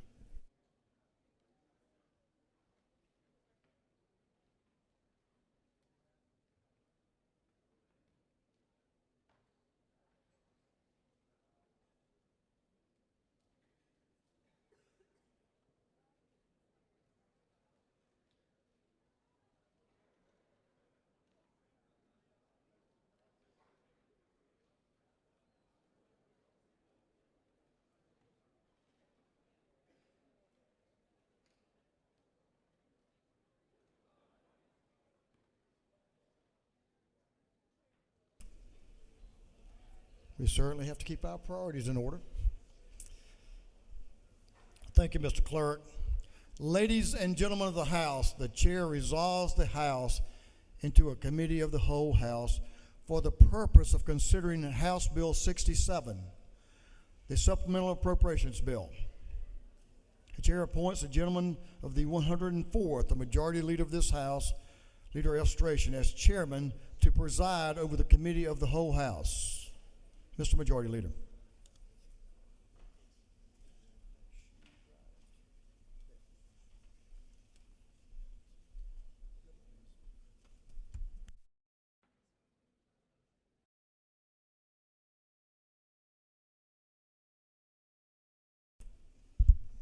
All right, the chair recognizes the gentleman from the 155th District, Chairman Hatchett, to present the bill. Thank you, Mr. Leader. How's everybody today? Y'all ready to get down to business? All right. So today I present House Bill 67, the amended fiscal year 2025 budget. It is set by a revenue estimate of $40.5 billion in state funds. In addition to the traditional revenue growth that we recognized in the mid-year, the governor has recognized $2.7 billion in surplus funds to make strategic investments across multiple policy areas and fund the state's response to Hurricane Helene. I'm going to come back to Hurricane Helene, but know that funding recovery efforts and providing aid to communities across this state that are still reeling from the storm is a top priority of mine, Speaker Burns, and so many of you in this chamber, and our budget reflects that. But first, I'd like to start off with some of the strategic investments being made in this budget. There are some big ticket items scattered throughout this document, and they will have both an immediate and a long-term impact on our state. For the second year in a row, the governor has used the amended budget to infuse GFA with additional funding to make more resources available to our communities. These funds provide local governments with access to low-interest loans for water and wastewater infrastructure. I know the needs of aging infrastructures are there, as I have seen the many requests from you come across my desk. This budget includes $250 million in new funds for your communities. When combined with the funding appropriated last year, GFA has been infused with $500 million additional dollars. This budget also includes $500 million to support the development and construction of additional surface water resources for Georgia's coastal region to meet growth and demand. This support comes in both direct investment and loans and supports the region by increasing available surface water by 2030. For the second year in a row, the budget includes more than $500 million in new funds for the Department of Transportation for infrastructure projects along interstate corridors to support freight and logistics efficiency and safety. This House version of the budget adds $37.5 million to the Georgia Transportation Infrastructure Bank to assist local communities with strategic road projects. $7.5 million of that in airport aid and $5 million in rail. Lastly, HB 67 includes an infusion of $250 million in the Local Roads Administration Program for local transportation projects. These funds will be especially welcome in your communities because they do not require a local match. $500 million is included in the budget to improve the funded ratio and the long-term viability of the employees' retirement system. Last year, we made this same investment, bringing the total infusion to the system to $1 billion over a 2-year period. These funds boost the long-term stability of the retirement plan improve the funded ratio, and eventually will support healthier COLAs for our state's retirees, which has long been a priority of this chamber.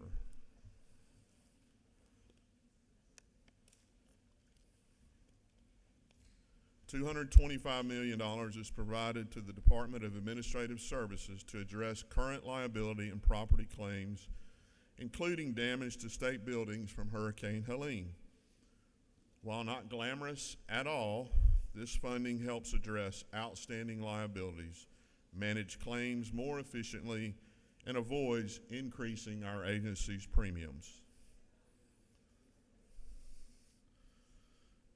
Nothing is more important than the safety and well-being of the children entrusted to our care, whether it be children during the school day or children who have been placed in foster care. That's why I'm proud the House is providing the following additions in the budget. The governor provided and the House supports additional school security grants of $50 million. When combined with the $109 million in the base, systems will receive $68,759 per school in fiscal year 25. In addition, the Speaker has announced a new school threat assessment system, and this budget includes $3 million in startup funds for this initiative. Within the Department of Human Services, the House budget recognizes a need for our foster youth and added $22 million for growth and utilization, acknowledging the increased cost of care. This General Assembly has made a concerted effort to end the practice of hoteling for youth who are difficult to house because of behavioral issues. Providing this level of care for these youth requires additional resources, and the House budget moves that needle towards meeting this need. In addition, our budget supports a new initiative of $1.7 million for a special victims unit in the department charged with supporting the rescue of exploited foster children.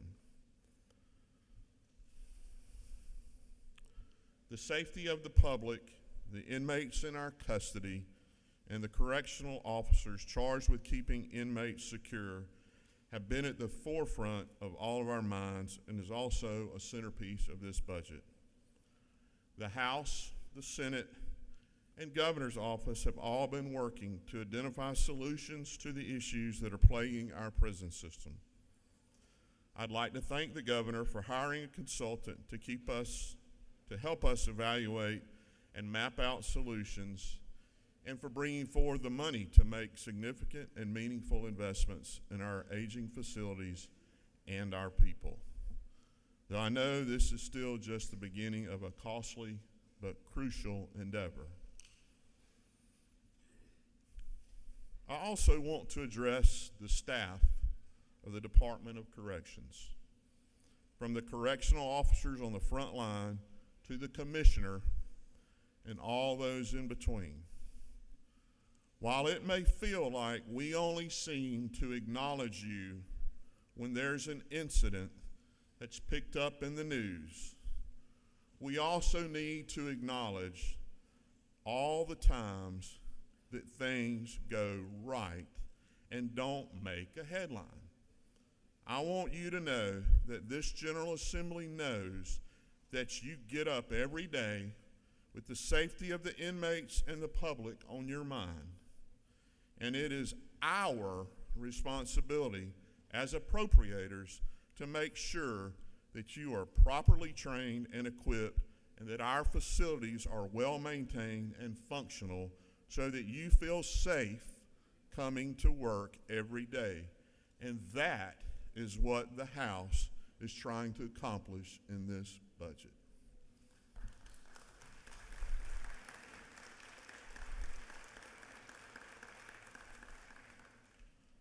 The budget includes an infusion of $333 million in new funds to the department, slightly less than the governor's proposal, We support many of the governor's recommendations for increased education and health care funding, as well as major repairs, renovations, facility hardening, and lock replacement. We do have a few differences. We identified savings from implementation dates and reduced the purchase of secure modular units from 4 to 2 and redirected funding into the following areas. An increase in staff positions per year from 330 in the governor's recommendation to more than 400 in the House's version.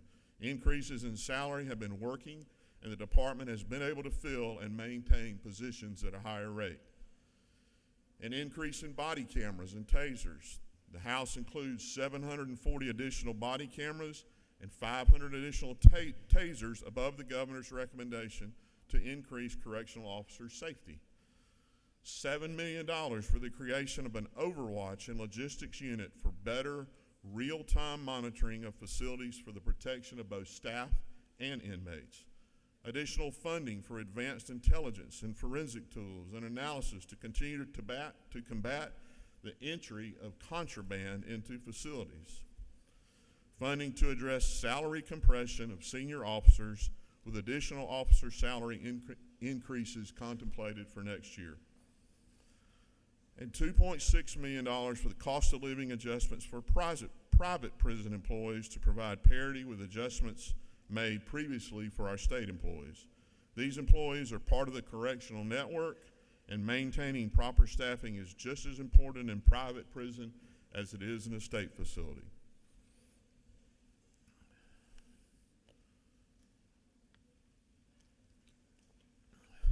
And finally, Hurricane Helene. The House budget includes an additional $197 million in Hurricane Helene relief and recovery efforts above the governor's recommendation for a total package of $811 million. The House supports the governor's recommendation to provide $145 million to the emergency fund to pay for initial cleanup and relief efforts. $5 million is also added to initiate Next Generation 911, an initiative that is important to all our communities. $298 million is provided to the Department of Transportation to backfill the motor fuel tax holiday and to pay for infrastructure rehab, sign replacement, and debris cleanup. The governor had initially included $100 million to provide disaster relief and assistance to farmers and timber producers. This hurricane had a $5.5 billion impact on agriculture and timber, not including future losses. This storm had a much larger impact than anything any of us have ever seen, and it forever changed lives and the landscape of our state. Because of this, the House felt compelled to make additional resources available, and the House version includes an additional $150 million for this cause.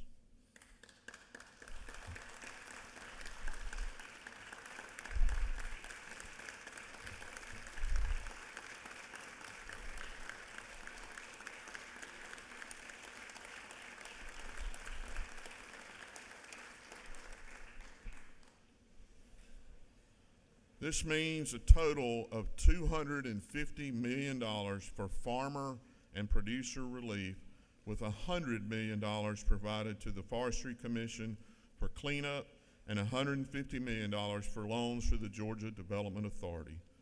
Both programs have received more applications and requests than funding is currently available, and this funding addresses that need.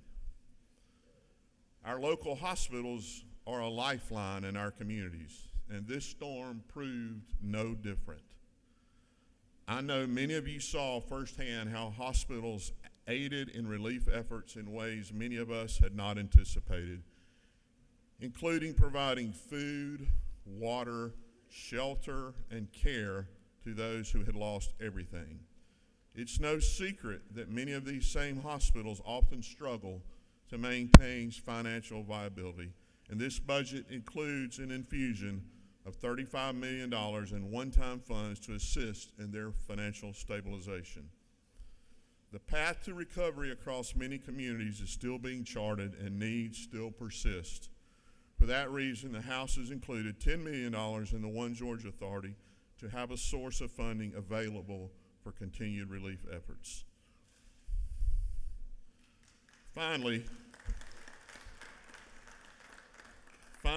the House budget includes $1.4 million for a $3,000 salary adjustment for benefit eligibility workers in the Department of Human Services beginning April 1st.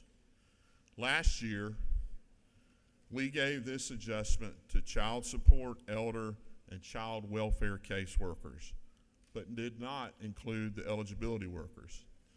It was on my mind long before the storm that we should have included them. These workers are often the lifeline for our constituents who need assistance the most.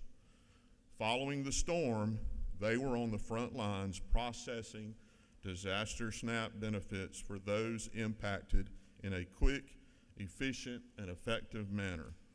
I personally witnessed their caring work and am proud to recognize their hard work during that difficult time. Mr. Speaker and Mr. Leader, the pastor of the day spoke to us on faith.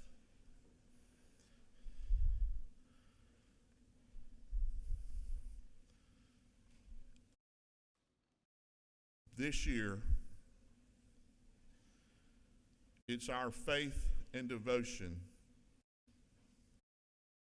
that you have in your appropriations team and this budget team, and that does not go unrecognized. In closing, I'd like to thank the Appropriations Subcommittee chairs and these House budget analysts for all their diligence and quick turnaround of this amended document.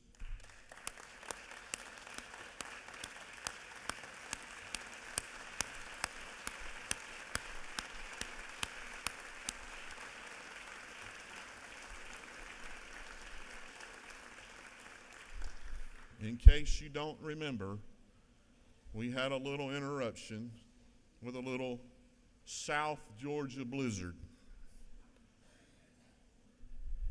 You've risen to the challenge of finding a time to meet and give the governor's recommendations a thorough vetting. It was important to me and to our speaker that we stick to the timeline of a quick turnaround because this budget contains very important additions, primarily as it relates to Hurricane Helene, and the safety and security of our prisons.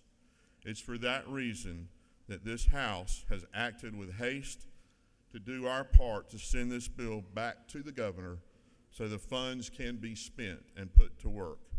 We look forward to our counterparts in the Senate acting with the same expediency and urgency to turn this budget around quickly. Thank you, and I ask for your favorable consideration of HB 67. And Mr. Leader, I will attempt to answer any questions.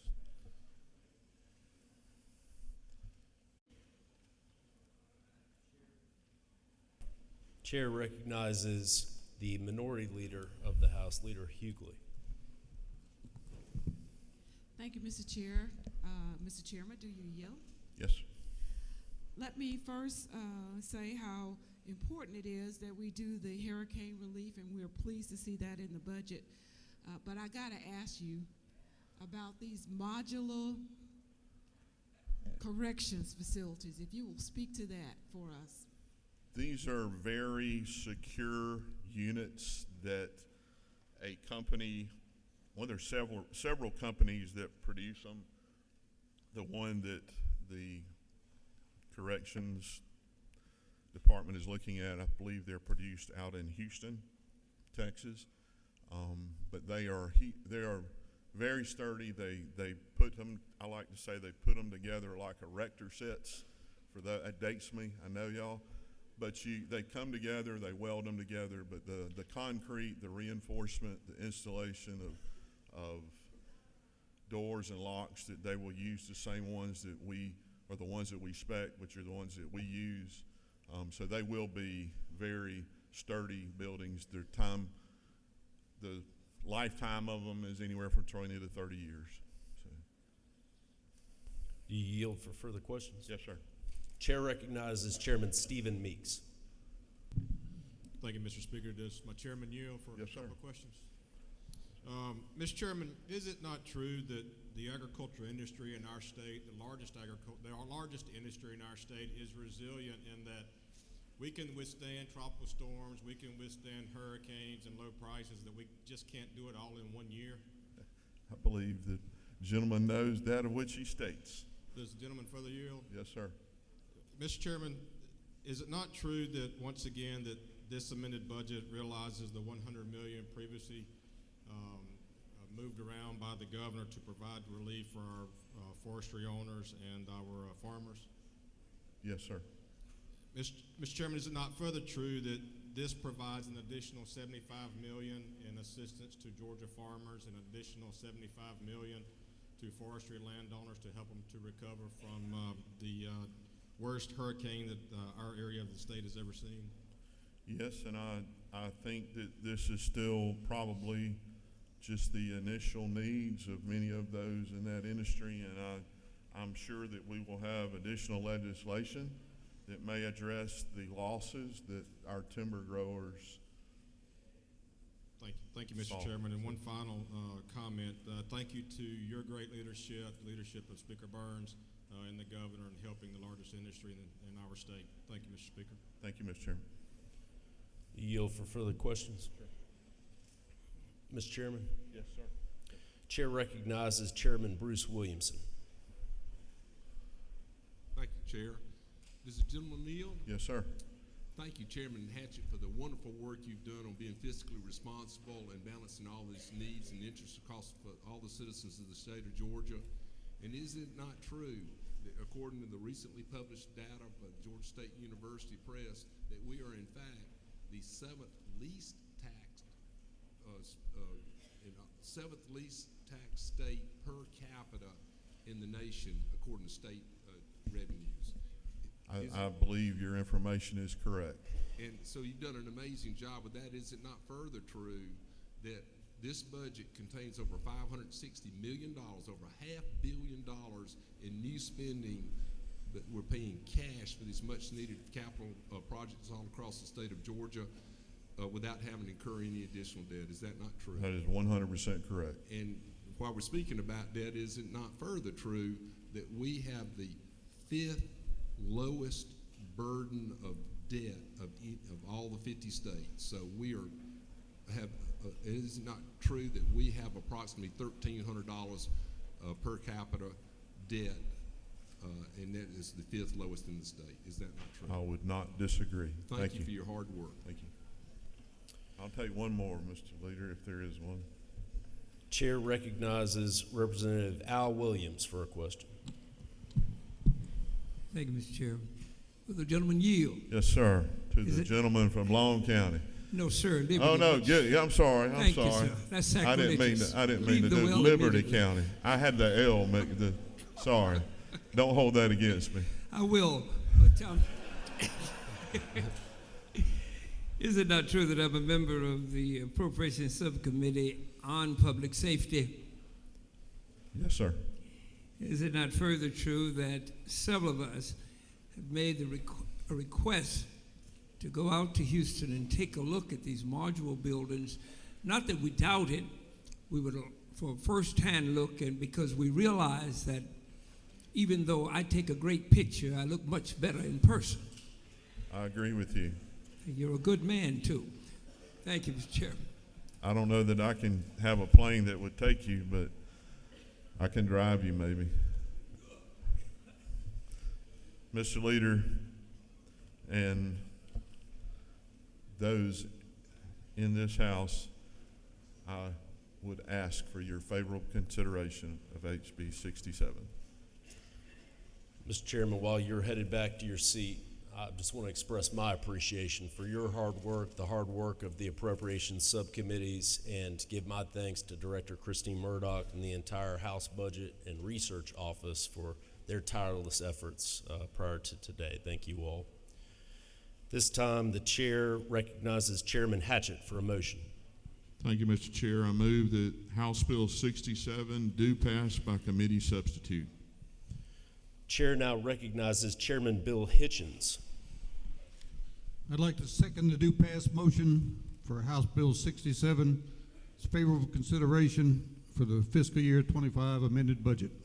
Chairman Hitchens has seconded the motion. At this time, we'll call the question as to House Bill 67. All those in favor shall now say aye. All those opposed shall say no. The ayes have it, and House Bill 67 is passed by committee substitute.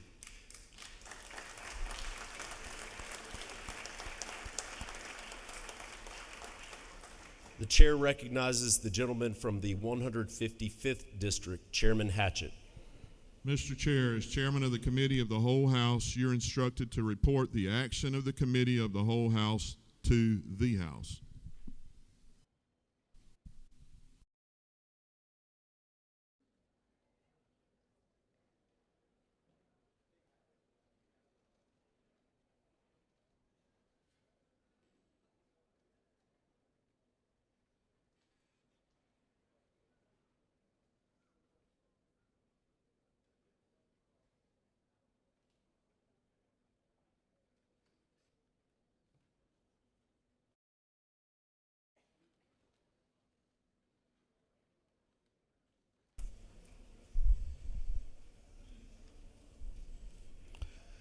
I now recognize the majority leader of this House, Leader Estration. Thank you, Mr. Speaker. The Committee of the Whole House has had under consideration House Bill 67 and has instructed me as its chairman to report the same back to the House with the recommendation that House Bill 67 do pass by committee substitute. The report of the chairman of the Committee of the Whole House is received. The Committee of the Whole House has had under consideration House Bill 67 and has reported the same back to the House with the recommendation that House Bill 67 do pass by committee substitute. The Committee of the Whole House is hereby dissolved.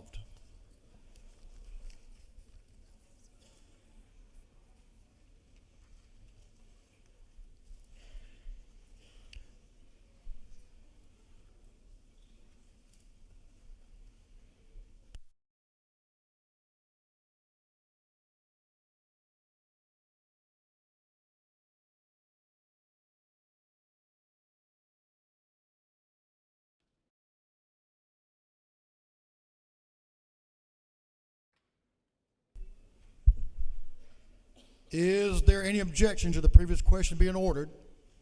The chair hears none. The previous question is ordered.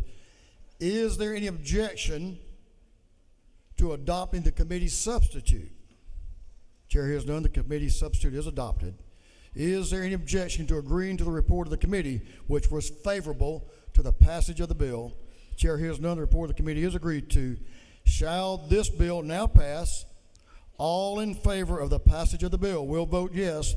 All those opposed will vote no. And Mr. Clerk, will you unlock the machine?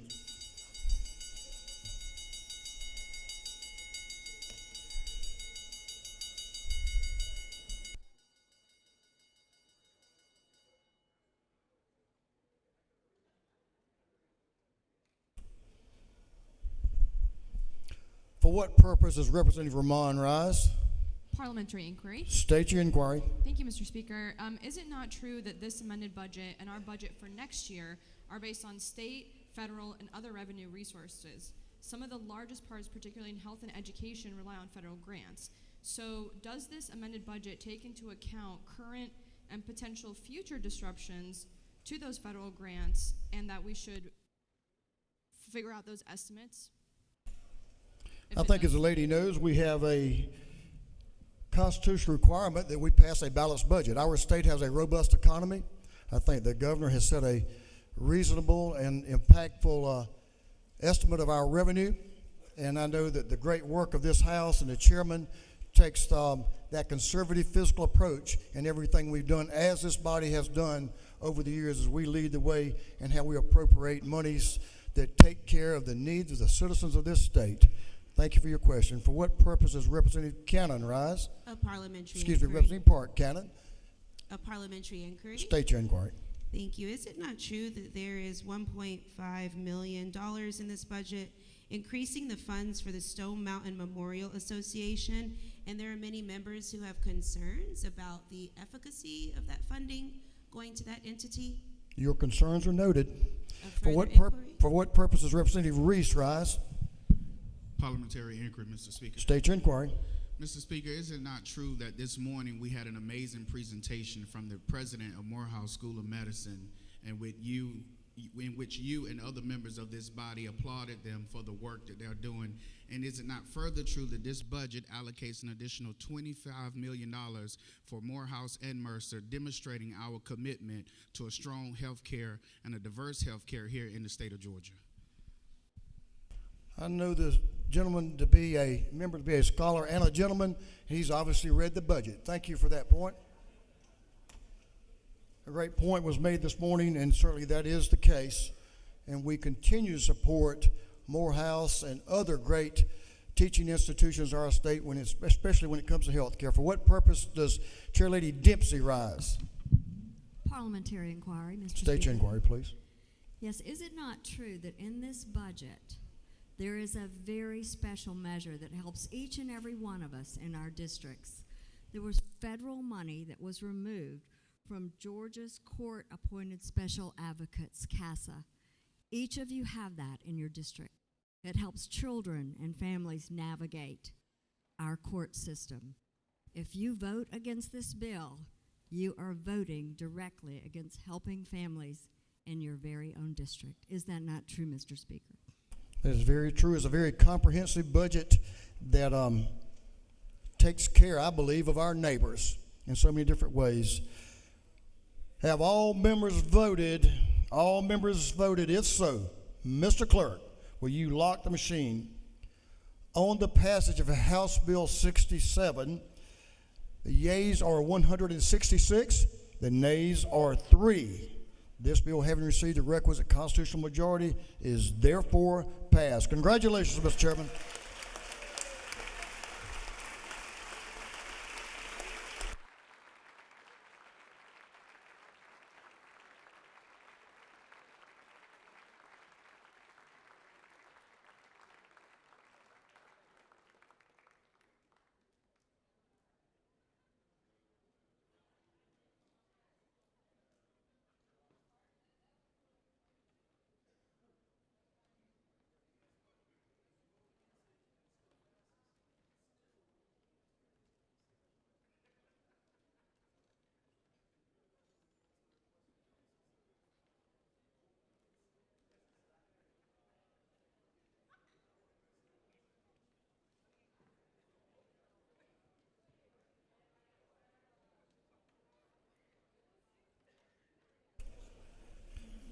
For what purpose does Chairman Hatchett rise?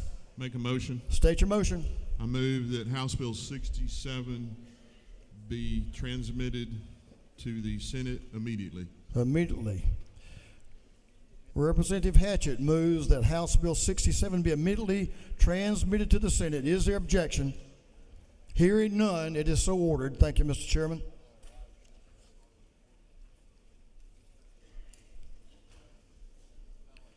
Members, I want to let you have a little observation about that budget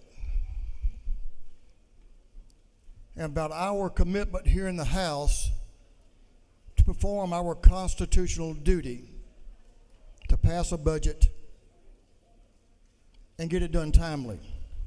First, I want to thank the majority leader of this House for accomplishing something that's very important to every member of this House and our families. And that was to secure an adjournment resolution that takes us through this entire session. Thank you, Mr. Leader.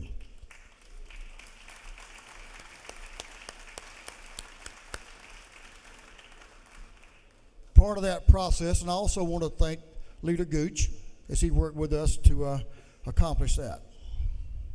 Today's vote, I hope you will all understand and recognize, on the adjournment resolution that we agreed to was ahead of schedule.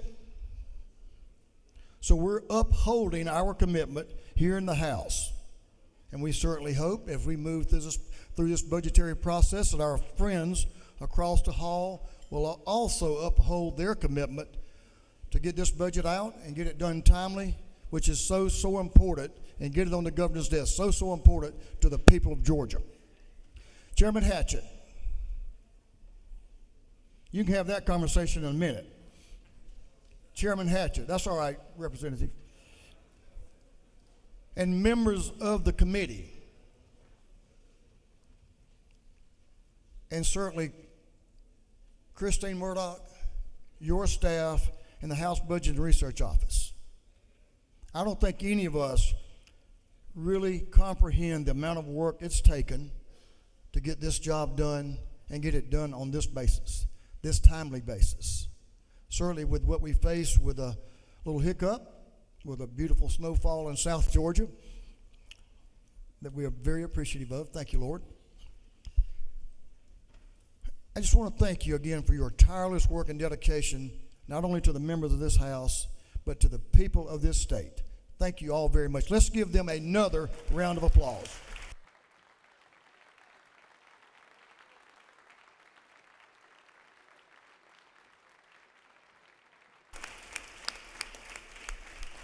House members, I want to thank you all from both sides of the aisle.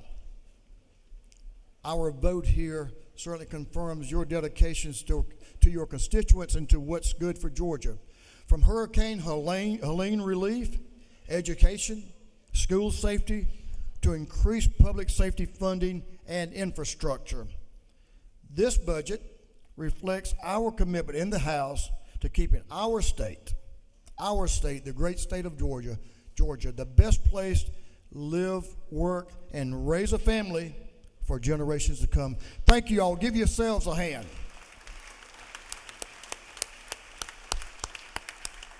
I'm very proud to be a member of this House. Thank you, my colleagues.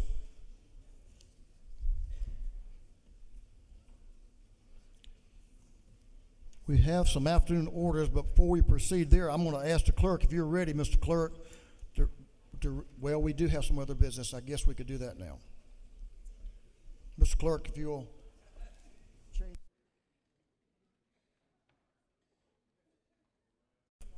We have a couple of motions that we'll take care of right now. For what purpose does Representative Taylor rise? She waves. That one was easy. Let's see if we can do that same thing on the rest of them. For what purpose does Representative Jordan Ridley rise? To make a motion. State your motion. To move House Bill 75 from Agriculture and Consumer Affairs to Game, Fish, and Parks. Both chairs agree. Thank you, sir. Mr. Clerk, will you read the caption? House Bill 75 by Representative Ridley, the 22nd, and others to be entitled an act to amend Article 1 of Chapter 11 of Title 4 of the Official Code of Georgia annotated relating to general provisions relative to animal protection. On the gentleman's motion that House Bill 75 be withdrawn from the Agricultural Committee and Consumer Affairs Committee and recommitted to the Game, Fish, and Parks Committee, is there objection? Hearing none, it is so ordered, Mr. Clerk. For what purpose does Chairman Dickey rise? Make a motion, Mr. Speaker. State your motion. I'd like to make a motion to ask HB 249 be moved from Natural Resources and Environment to Energy, Telecommunications, Utilities. Okay. Mr. Clerk, will you read the caption? House Bill 249 by Representative Dickey, the 134th, and others to be titled an act to amend Article 1 of Chapter 3, Title 46 of the Official Code of Georgia annotated relating to generation and distribution of electricity. On the gentleman's motion that HB 249 be withdrawn from the Natural Resources Committee and recommitted to the Energy, Utilities, and Telecommunications Committee, is there any objection? Hearing none, it is so ordered. For what purpose does Whip Burchett rise? To make a motion. State your motion. I move that House Bill 51 be moved from natural resources to rural development. Both chairs agree.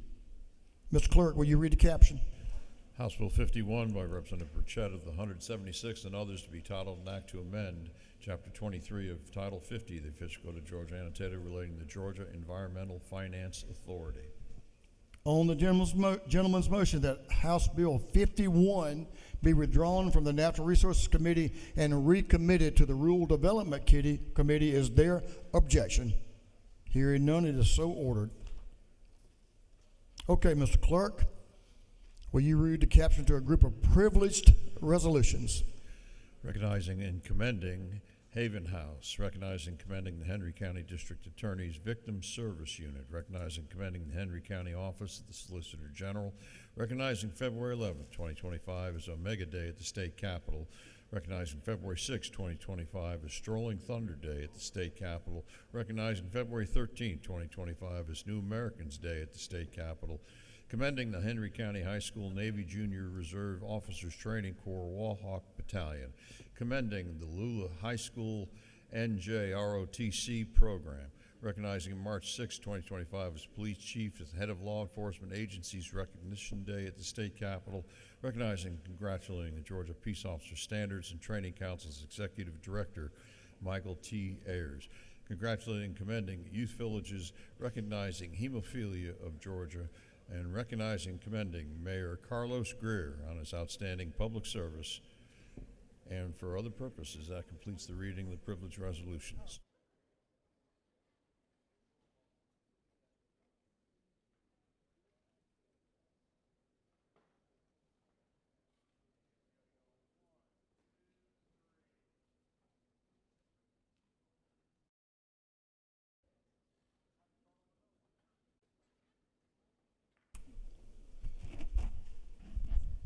Is there any objection to adopting the privileged resolutions? Chair here's done, the resolutions adopted. My admonition to these folks, you know what time it is, Sam? Excuse me, Representative Park. It's time to start on another budget, right? So thank y'all for what y'all have done, and we look forward to seeing your work and working with our members on the next budget. Afternoon orders. Let's see, we have a little time. I'm not going to limit you. We have five afternoon orders, so we're going to start with Whip Park. And I apologize for my previous recognition. Representative Whip Sam Park. Give the gentleman in the well your attention, please. Thank you, Mr. Speaker. In honor of Black History Month, I rise today to recognize Bayard Rustin, a brilliant strategist and lifelong advocate for civil rights, nonviolence, and social justice. Because of his activism, he worked closely with Dr. King to help lead voter rights and desegregation efforts in Albany, Georgia. Rustin continued that work as a key organizer of the 1963 March on Washington. His dedication to equality and peace shaped the civil rights movement and laid the groundwork for progress that continues today. Rustin's courage extended beyond his work for racial justice. As a gay man living openly during a time of intense discrimination, he stood as a beacon of resilience and integrity. His life reminds us that justice requires courage and that the content of one's character matters more than any immutable characteristic. So today, let us honor his remarkable contributions and be inspired to persevere in the face of hardship and continue the hard work of perfecting our union to ensure freedom, equality, and justice for all. Thank you, Mr. Speaker. I yield the well. Thank you, Whip Park. Appreciate that afternoon order. Representative Gary Richardson. Representative Williamson. Richardson, not you, Williamson. Richardson. From down in Columbia and McDuffie counties. Absolutely. Representative Williams. Richardson. Thank you, Mr. Speaker. Today, I would like to read a resolution honoring a proud Georgian and a good veteran. But first, he couldn't be here. He's had some medical issues. But I'd like to recognize Joe Couch, State Commander of the VFW Department of Georgia. And I'd also like to recommend the Department of VFW Chief of Staff, Wayne Collins, for being here. Commending and congratulating retired Master Sergeant Louis Graziano, and for other purposes, whereas retired Master Sergeant Louis C. Graziano was born in 1923, making him the last surviving World War II veteran to witness Germany's surrender. And this year, he is enjoying the rare distinction of celebrating his 102nd birthday. And whereas this distinguished individual landed on Omaha Beach with the third wave on D-Day, courageously driving a tanker truck full of gasoline through the battlefield while under relentless machine gun fire from German forces positioned on the cliffs above. And whereas after D-Day, he was involved in the Battle of the Bulge, where he almost lost his feet to frostbite. And he took part in the June 6th invasion of Normandy in 1944. And whereas he served as a utilities foreman for the 102nd Infantry Field Artillery Battalion Special Headquarters Command in Reims, France, where he was responsible for all American occupied buildings in Reims, including the Little Red Schoolhouse where Germany signed the surrender document. And whereas after witnessing this signing, retired Master Sergeant Graziano personally escorted the German delegation to another room to meet General Dwight D. Eisenhower. And whereas retired Master Sergeant Graziano met his future wife, Eula Bobby Schoenfeld, while he was in Reims, where she served as a staff sergeant in the Women's Army Corps. And the couple moved back to the United States and raised 5 children, Louis, Mario, Marcia, David, and Kim. And whereas in recognition of his extraordinary service, he has received numerous medals and commendations throughout his life, including being knighted by the Consul General of the Republic of France in 2021 as a recipient of the French Legion Medal of Honor. And whereas by the example retired Master Sergeant Graziano has made of his life, he makes the world a better place in which to live, and it is only fitting and proper that he be appropriately recognized during this very special and memorable time. Now, therefore, be it resolved by the House of Representatives that the members of this body commend retired Master Sergeant Louis C. Graziano for his unselfish, dedicated, and loving service to the members of his family, state, and nation, congratulate him on the remarkable occasion of today, his 102nd birthday, and extend their most sincere best wishes and continued health and happiness. Be it farther resolved that the clerk of the House of Representatives is authorized and directed to make an appropriate copy of this resolution available for distribution to retired Master Sergeant Louis C. Graziano. Happy birthday, Master Sergeant. Thank you. If y'all remember, he's been here with us on his birthday. He's been recognized. Thank you for recognizing him. 102. Wow. 102 today. Wow. Mr. Speaker, I yield the well. Quite a remarkable gentleman and certainly a member of our greatest generation. Now, happy birthday. 102. Awesome. Representative Park Cannon is recognized for an afternoon. Give the lady your attention, please.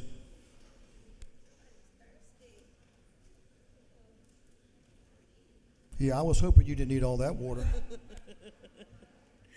Thank you, Mr. Speaker. Today, members, I come to talk to you about a rare pregnancy condition called hyperemesis gravidarum. If you know any constituent who reaches out to you about this issue, I hope that you pay attention and you speak with them and you understand. This is a form of extreme nausea. It allows for extreme weight loss, and it's because of extreme dehydration.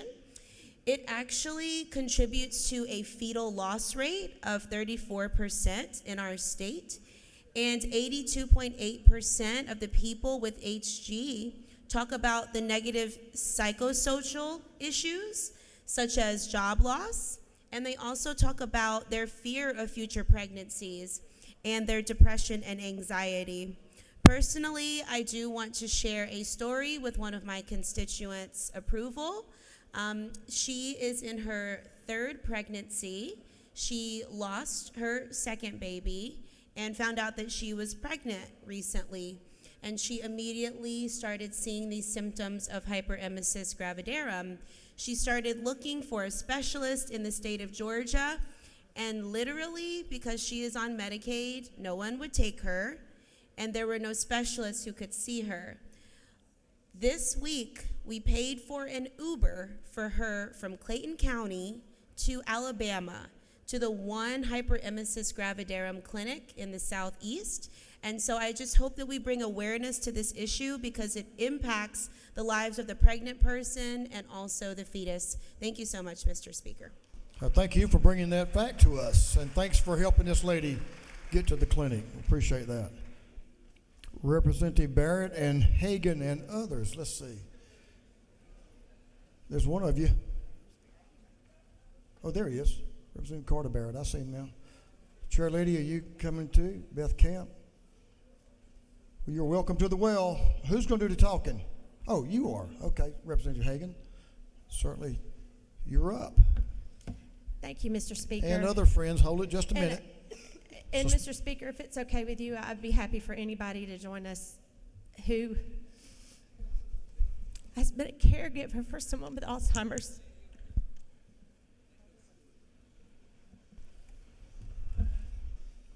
Thank you, and members. I apologize for being very emotional because it's very personal to me.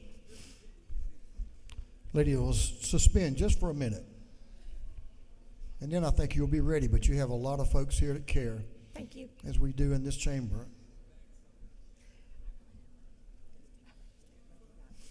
You have a lot of support. You're going to be fine. Come on down. Representative McLean, come on down up front. Ladies recognized.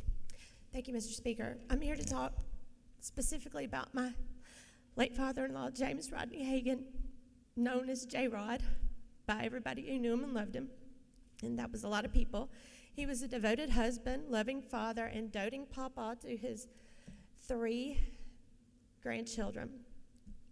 We like to say in my family that we inherited papa on June 23rd, 2017, when my mother-in-law, his caregiver, died unexpectedly, and he came to live with us at our house.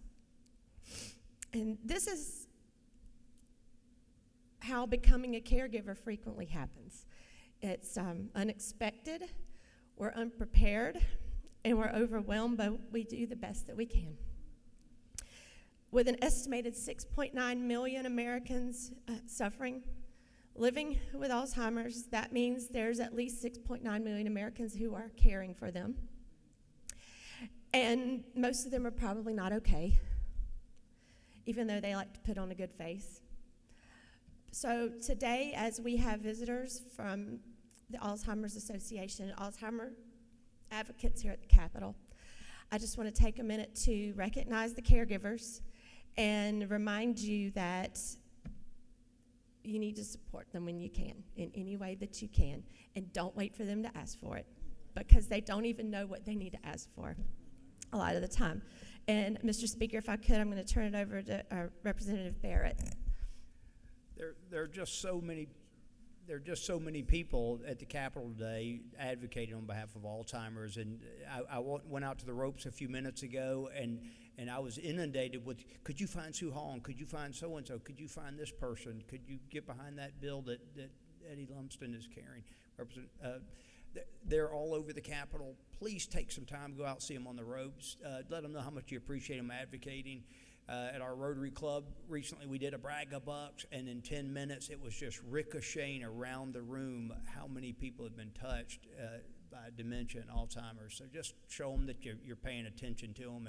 And everyone here is invited to stop by Central Presbyterian today from 12:15 to 1:30. They've got a little lunch planned, and wish y'all would stop by as well. So thank y'all. Thank you. Thank you, Mr. Speaker. Members, y'all stay put just for a second.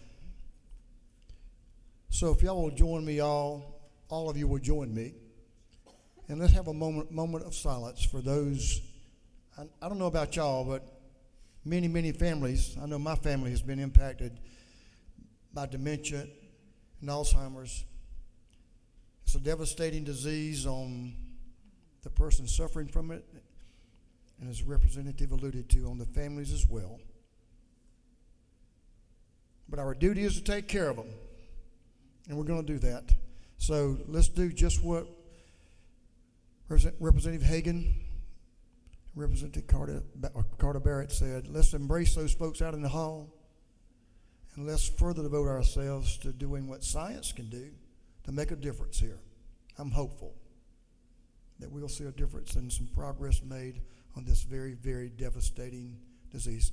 Let's have a moment of silence and a prayer for the families and those suffering. Amen. Thank you, members.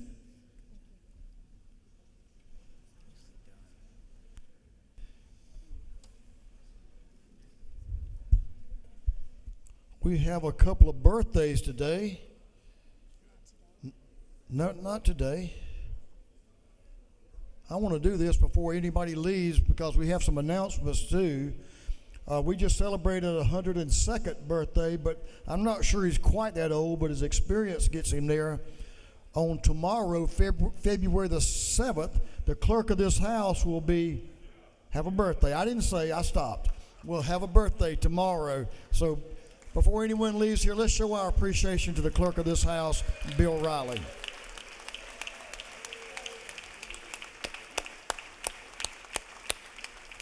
And one of our great members, Chairman Trey Rhodes, has a birthday on Sunday, February the 9th. Congratulations. He's already out celebrating his birthday, so that's good stuff. Super Bowl, yeah, he's a Super Bowl baby. All right, members, don't forget we have some page photos. If you have a page, don't forget to join me up here. Announcements at this time. Give the members in the well. You may want to know about these announcements. Representative Ballard and Representative Hilton. Chair Lady Lynn Smith, you're on deck. And then Representative McLean, because he's already on deck. The lady and the gentleman are recognized. Give them your attention, please. Thank you, Mr. Speaker. The Education Curriculum Subcommittee will meet today at 1 o'clock in room 506. Education Policy Subcommittee, 2 o'clock, immediately after that meeting.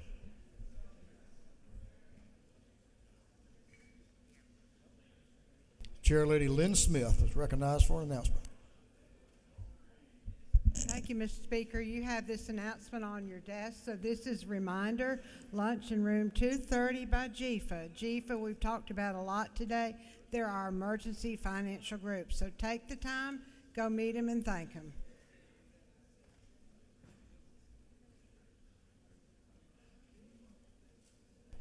Representative Dewey McLean is recognized for announcements. Mr. Leader, you're next. Thank you, Mr. Speaker. Working Family Caucus is having their their weekly luncheon at room 307 over at CLOB. And today's topic will be improving school safety by supporting students' mental health. So please, if you get a chance, come to 307 CLOB and lunch will be served. Thank you, Mr. Speaker.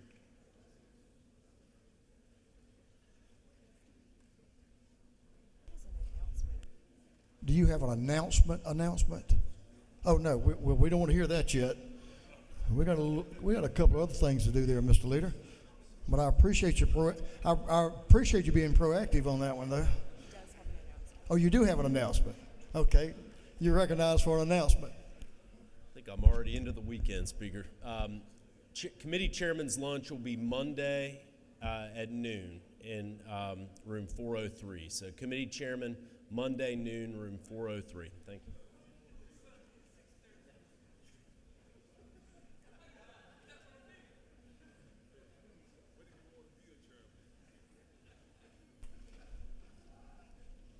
I'm not going to the Long County thing. I know where you're from.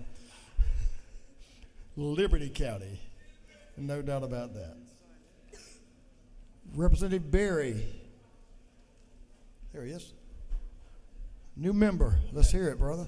Atlanta delegation will have a joint meeting with the Senate today at 3 o'clock p.m. in Capitol 230. Again, Atlanta delegation joint meeting with the Senate, Capitol 230. Thank you all. Well, let's see, a new member to a very seasoned member. How can I say that any nicer? Chairman Stevens is recognized for an announcement. Thank you, Mr. Speaker. The Committee on Economic Development and Tourism will meet today, 1 p.m., room 403. There will be lunch. We do have a bill to vote on, and there's some information that you'll want to come here. 1 o'clock, 403 Capitol today. Thank you.